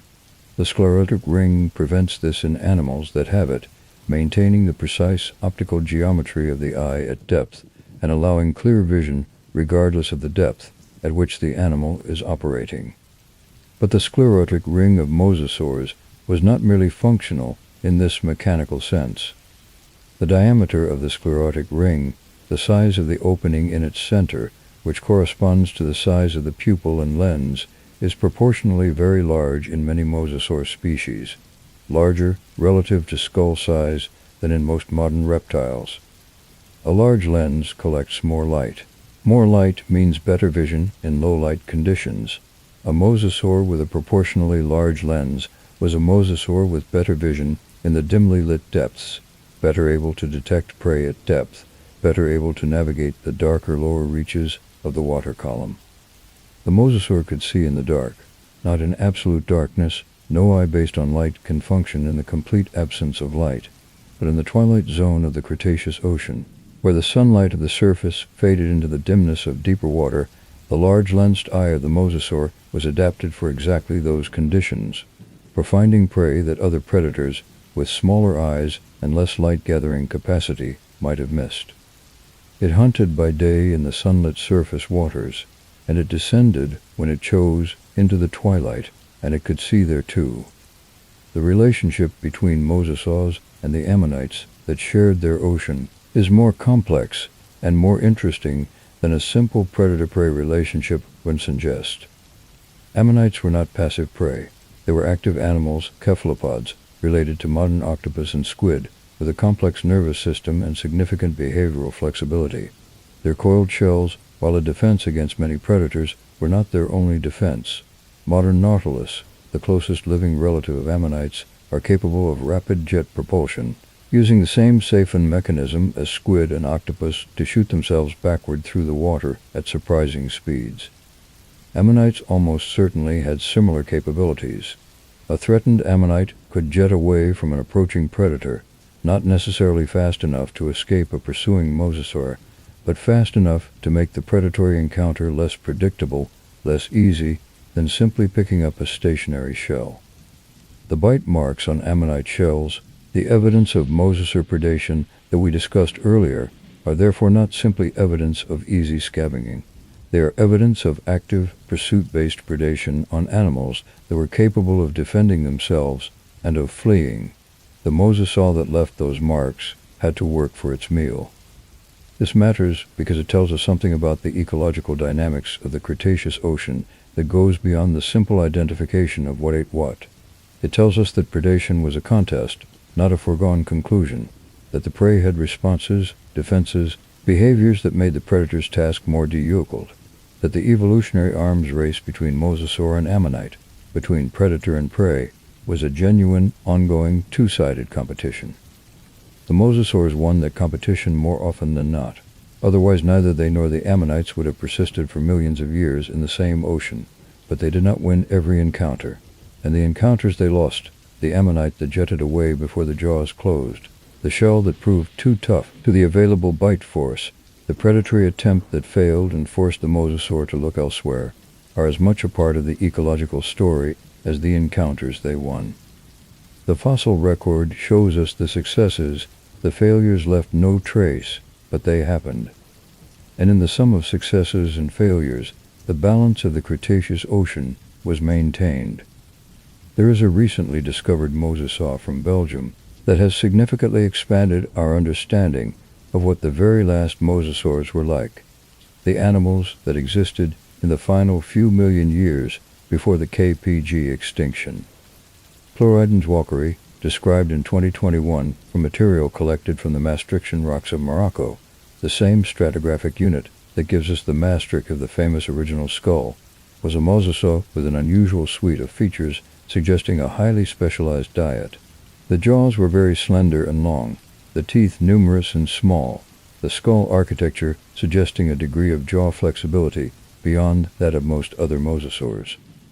The functional morphology of Pleuridens suggests a fish specialist, an animal adapted for catching slippery, fast-moving prey with rapid jaw closure and a high tooth count that maximized the probability of contact with an evasive target. It was, in ecological terms, something like a modern gharial, the long-snouted, fish-eating crocodilian of the Indian subcontinent, but built on the mosasaur plan. The discovery of Pleuridens in the very latest Cretaceous tells us that mosasaur divergity was not declining in the final chapter of their existence. New specializations were still evolving. New ecological niches were still being occupied.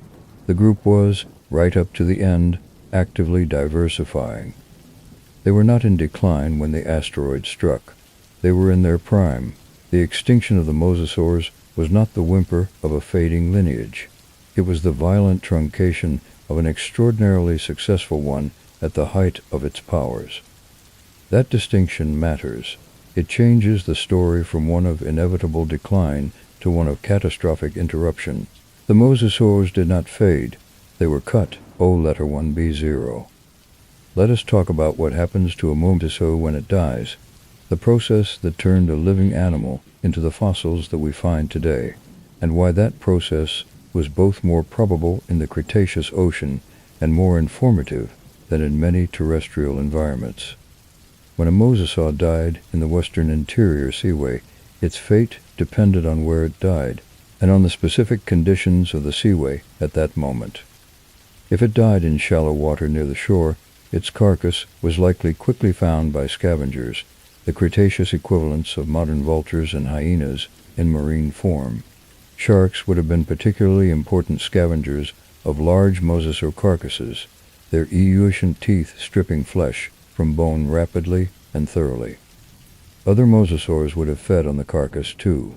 The bones that remained after scavenging would have been scattered by currents and the ongoing activity of scavengers, and most would have been destroyed by bacterial decomposition, chemical dissolution in the seawater, or simple physical erosion. But in the areas of the seaway where the bottom conditions were anoxic, where the sediment at depth lacked oxygen, preventing the activity of bacteria and bottom-dwelling scavengers, conditions were much more favorable for preservation. Carcasses that sank into anoxic bottom waters were not scavenged. They decomposed slowly in the absence of oxygen, with the bones settling gently into the fine chalk sediment and being preserved in 3 dimensions. The best Mosasaur specimens, the ones with articulated skeletons, preserved skin, gut contents, and fine anatomical detail, are from anoxic bottom deposits. The chalk of Kansas preserves bones so well precisely because the bottom conditions of the Western Interior Seaway in the Niobrara interval were frequently anoxic. The seaway that killed mosasaurs also preserved them. The same anoxic conditions that made the deep water inhospitable to the bottom-dwelling scavengers that would have destroyed the bones allowed the bones to survive. The mosasaur sank, and the chalk settled around it, and 80 million years later we are finding it again, bone by bone, emerging from the white rock of Kansas. There is a kind of geological justice in that, or at least a kind of geological coincidence that has, over the past 150 years, proved extraordinarily productive for science. The question of mosasaur intelligence, of the cognitive complexity of these animals, is one that the fossil record approaches only indirectly through the study of brain morphology from endocasts and through behavioral inferences from the ecological evidence. The brain of mosasaurs, as reconstructed from endocasts, was larger relative to body size than in most modern reptiles of comparable body size, but smaller than in modern birds and mammals. This places it in the broadly intermediate category, more cognitively capable than a typical lizard, but not approaching the complex cognition of an octopus or a crow. What specific cognitive capabilities this translates to is difficult to establish. Modern varanid lizards, the monitor lizards that are the closest living relatives of mosasaurs, are recognized as among the most cognitively capable of living reptiles. They can learn from observation, can solve novel problems with food rewards, show evidence of individual recognition, and display a range of social behaviors more complex than most other lizards. If mosasaurs had comparable cognitive capabilities, and there is no reason to assume they did not, given their shared ancestry with varanids and their similarly demanding predatory lifestyle, then they were animals of significant behavioral flexibility, capable of learning from experience, of adjusting their predatory strategies in response to the specific conditions of a particular encounter, of recognizing individual conspecifics and responding differentially to familiar and unfamiliar animals.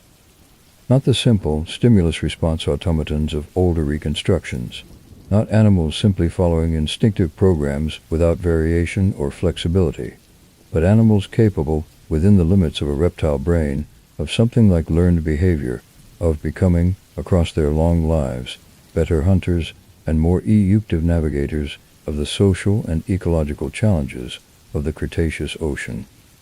The mosasaur that had hunted the Western Interior Seaway for 20 years was a diurent, more capable hunter than the mosasaur that had hatched 1 meter long and entered the ocean for the first time 2 decades earlier. It had learned things, not through conscious reflection, but through the accumulation of experience, the reinforcement of successful strategies, and the abandonment of unsuccessful ones. That is the most fundamental form of learning. That learning made it better, and being better at hunting in the Cretaceous ocean was the diurence between surviving long enough to reproduce and not surviving at all. We have talked about the mosasaur's life, its ecology, its anatomy, its evolutionary history, its death, and the slow geological process that preserved it.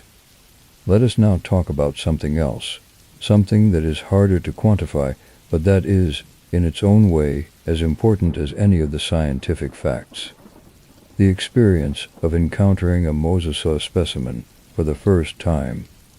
Not in a book or a film or a reconstruction, in a museum, in person, standing in front of a skull that is 1.5 meters long, that fills the display case entirely, that forces you to stand several feet back simply to see the whole thing at once.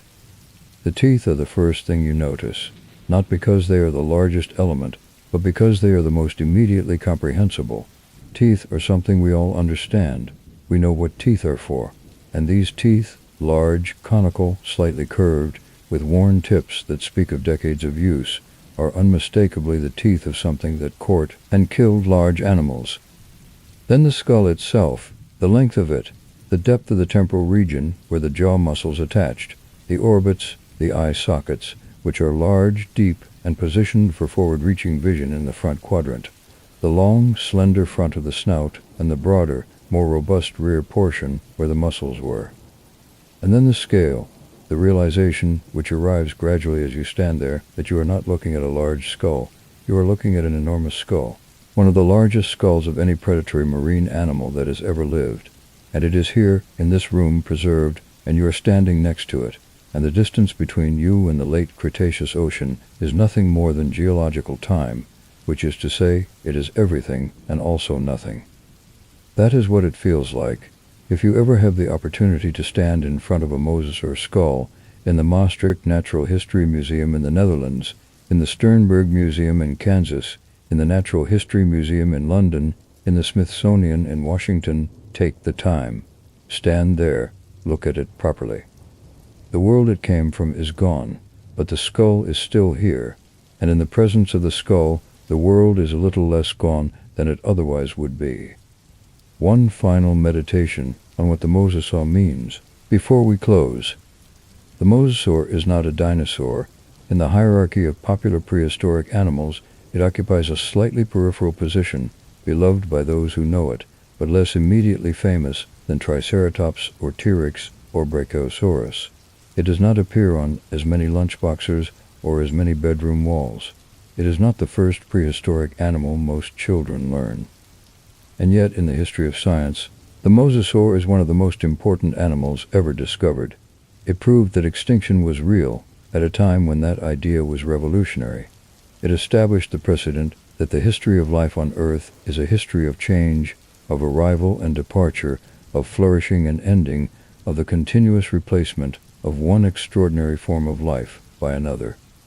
Without the Mosasaur, or rather, without the skull from the Maastricht quarry and the conclusion that Cuvier drew from it in 1808, the conceptual foundation of paleontology, as we know, it might have taken much longer to establish. The acceptance of extinction was a prerequisite for the acceptance of evolution, and the acceptance of evolution was the foundation on which all of modern biology rests. The Mosasaur, in other words, did not merely live in the late Cretaceous ocean. It participated inadvertently through the survival of its bones in the intellectual history of our species, in the slow, difficult, often contested process by which we came to understand that the world has a history, and that that history is vastly older and vastly stranger than we had imagined.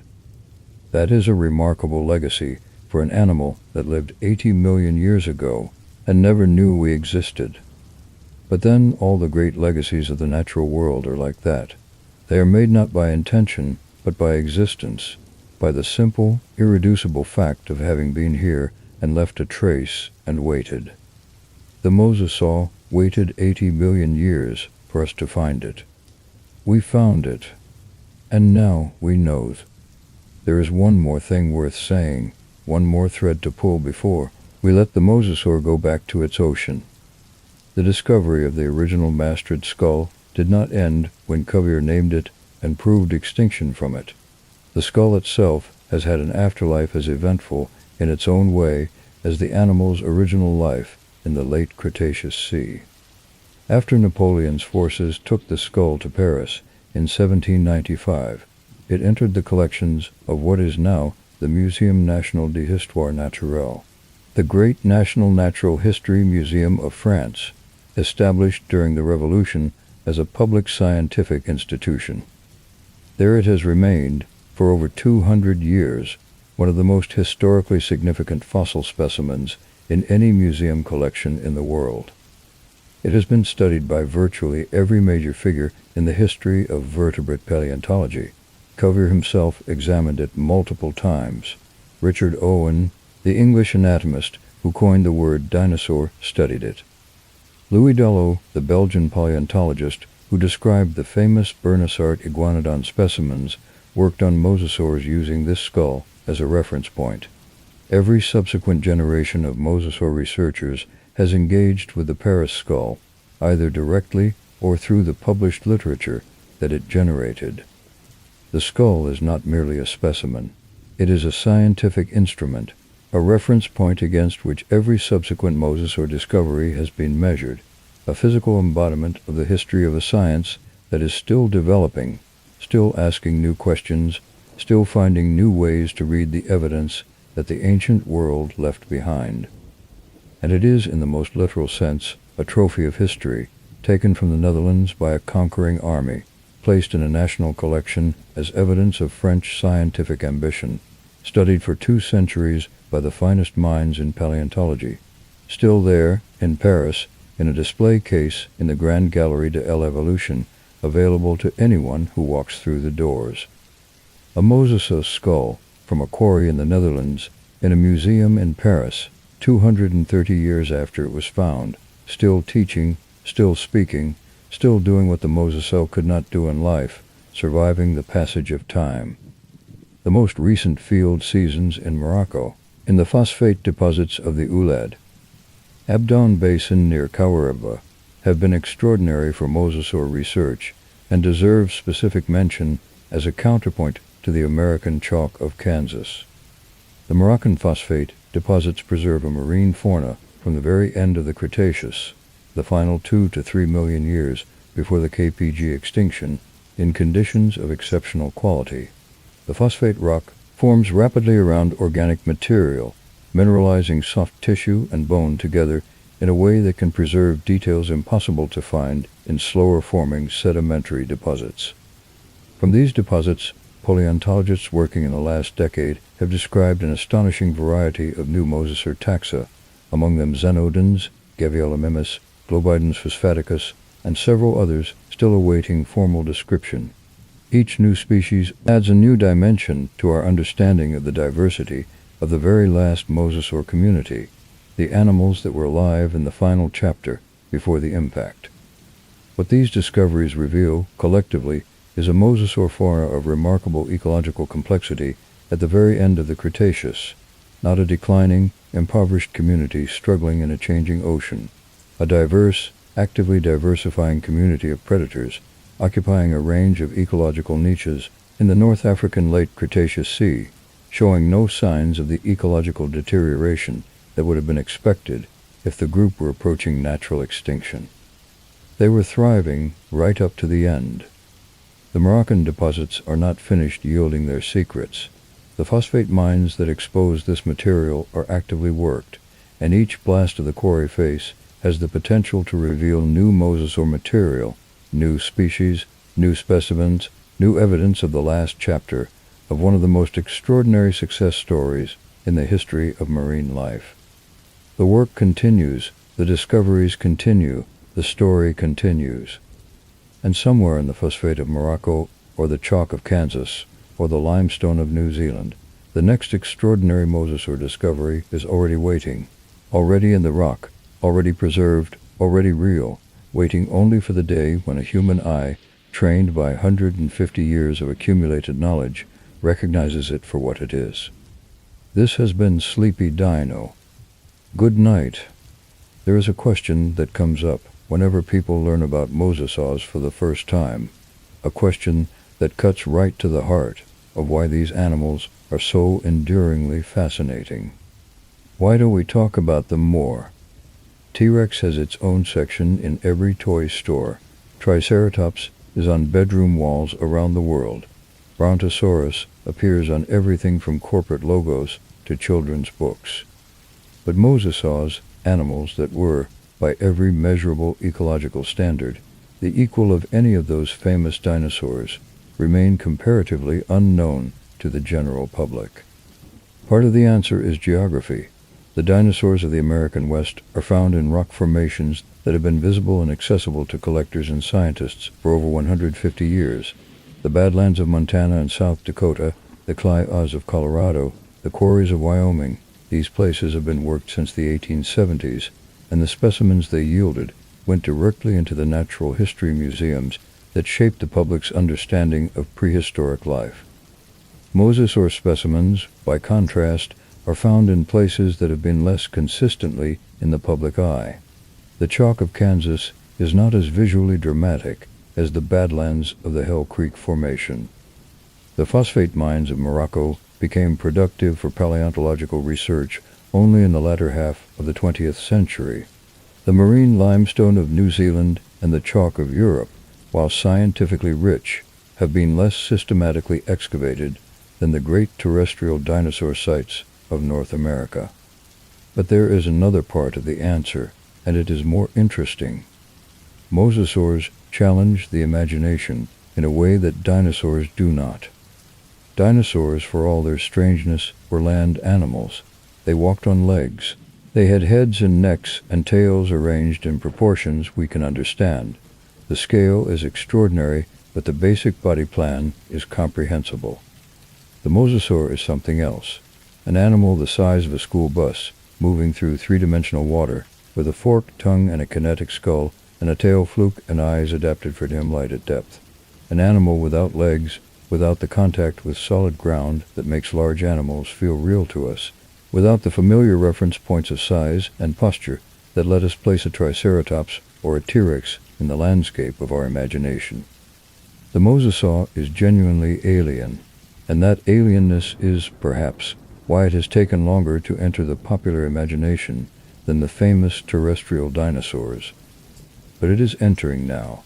The Jurassic World franchise brought the mosasaur to a global audience in 2015 in a scene, the massive Mosasaurus leaping from a tank to take a dangling shark, that was, for all its Hollywood exaggeration, genuinely cute at communicating the scale and the power and the fundamental otherness of this animal. The scene was exaggerated. Real mosasaurs did not leap 20 feet into the air from large tanks, but the moment of recognition it produced in audiences who had never thought about mosasaurs before, the moment of understanding that the Cretaceous ocean contained something like this, was real and valuable. The more people know about mosasaurs, the richer and stranger and more wonderful the history of life on Earth becomes. The late Cretaceous world was not just a world of T-Rex and Triceratops on land. It was a world where the oceans were ruled by something equally extraordinary, equally formidable, and in some ways even more bizarre. The Cretaceous ocean belonged to the mosasaur, and the mosasaur, in return, was shaped entirely by the ocean, by its pressures and its opportunities and its extraordinary richness, into something that no terrestrial lineage has ever quite matched. That is worth knowing, that is worth telling, that is, in its own way, worth 100 facts and 2 hours of a quiet night. The thunder lizard walked the Cretaceous land. The mosasaur owned the Cretaceous sea, and both of them, in the end, were taken by the same rock from space. Both of them, in the end, left their bones in the stone of a planet that has been keeping records for 4 billion years. And both of them, in the end, found their way to us. There is one final thing to say about the world that the mosasaur left behind when it disappeared 66 million years ago, and it is a thing that rarely appears in scientific papers or museum labels, but that feels true in a way that the numbers and the cladograms and the isotope ratios do not quite capture. The Cretaceous ocean, in the 20 million years that the mosasaurs dominated it, was a diurine kind of place from the modern ocean, not just diurate in species composition, diurate in character, diurate in the quality of the danger it contained. The modern ocean has its apex predators, great white sharks, orcas, sperm whales. These are formidable animals, fast, intelligent, highly adapted to their ecological roles, but they are, in the deepest sense, familiar to us. We know them, we have studied them, we have swum with them, we have built a relationship with them across the full length of human history, from the earliest coastal peoples who fished the same waters to the marine biologists who tag and track them today. The Mosasaur Ocean had no such familiarity. No human eye has ever looked into the water of the Western Interior Seaway and seen a Tylosaurus hunting. No human ear has ever heard the sound, whatever sound they made, of mosasaurs moving through the warm Cretaceous water. No human mind has ever processed the experience, in real time, of sharing a body of water with an animal 60 feet long and built entirely for predation. We know the mosasaur only through its bones, through what those bones, and the marks they left on other bones, and the chemical signatures they carry, can tell us across 80 million years of geological time. And yet with those bones we have built something remarkable, an understanding, partial, imperfect, always provisional, always subject to revision of what the mosasaur was, how it lived, what it ate, how it swam, how it was born and how it grew and how, eventually, it died. That understanding is one of the great achievements of human curiosity. The dedication of the paleontologists who spend seasons in the Kansas chalk and the Moroccan phosphate and the New Zealand limestone, asking questions of rocks that are older than the idea of asking questions, that dedication has given us the mosasaur, has returned it, in some sense, to the world of the living. Not alive, but known. And knowing, as we have said before in dearrent ways across dearrent episodes of this series, is its own kind of gift, its own kind of presence. The mosasaur is known, and in being known, it is, in the only way available to something that has been extinct for 66 million years, still here. This has been Sleepy Dino. Good night. There is something worth noting about the specific texture of what it means to study an animal that lived and died entirely in the water, an animal for which the land was not a home, but an irrelevance. The fossil record of terrestrial animals preserves them in the context of their landscapes. The rock around a dinosaur bone was once soil, or riverbank, or floodplain, environments we can imagine, environments we can stand in analogues of today. But the rock around a mosasaur bone was once ocean floor. The chalk that entombed it was the accumulated bodies of microscopic organisms that drifted down through 80-million-year-old water. The world the mosasaur inhabited is not just extinct. It is literally underwater, buried, transformed, accessible only through the strange alchemy of geological time and the patient work of those who know how to read stone. And that inaccessibility is part of what makes the mosasaur so compelling. The dinosaurs of the land are separated from us by time. The mosasaur is separated from us by time and by the ocean itself, by the full depth of the medium it inhabited, which we can enter only briefly, with technological assistance, and which it called home for every moment of its extraordinary life. We find it in the chalk, we hold its teeth in our hands, and for a moment the ocean of 80 million years ago is here with us in the room.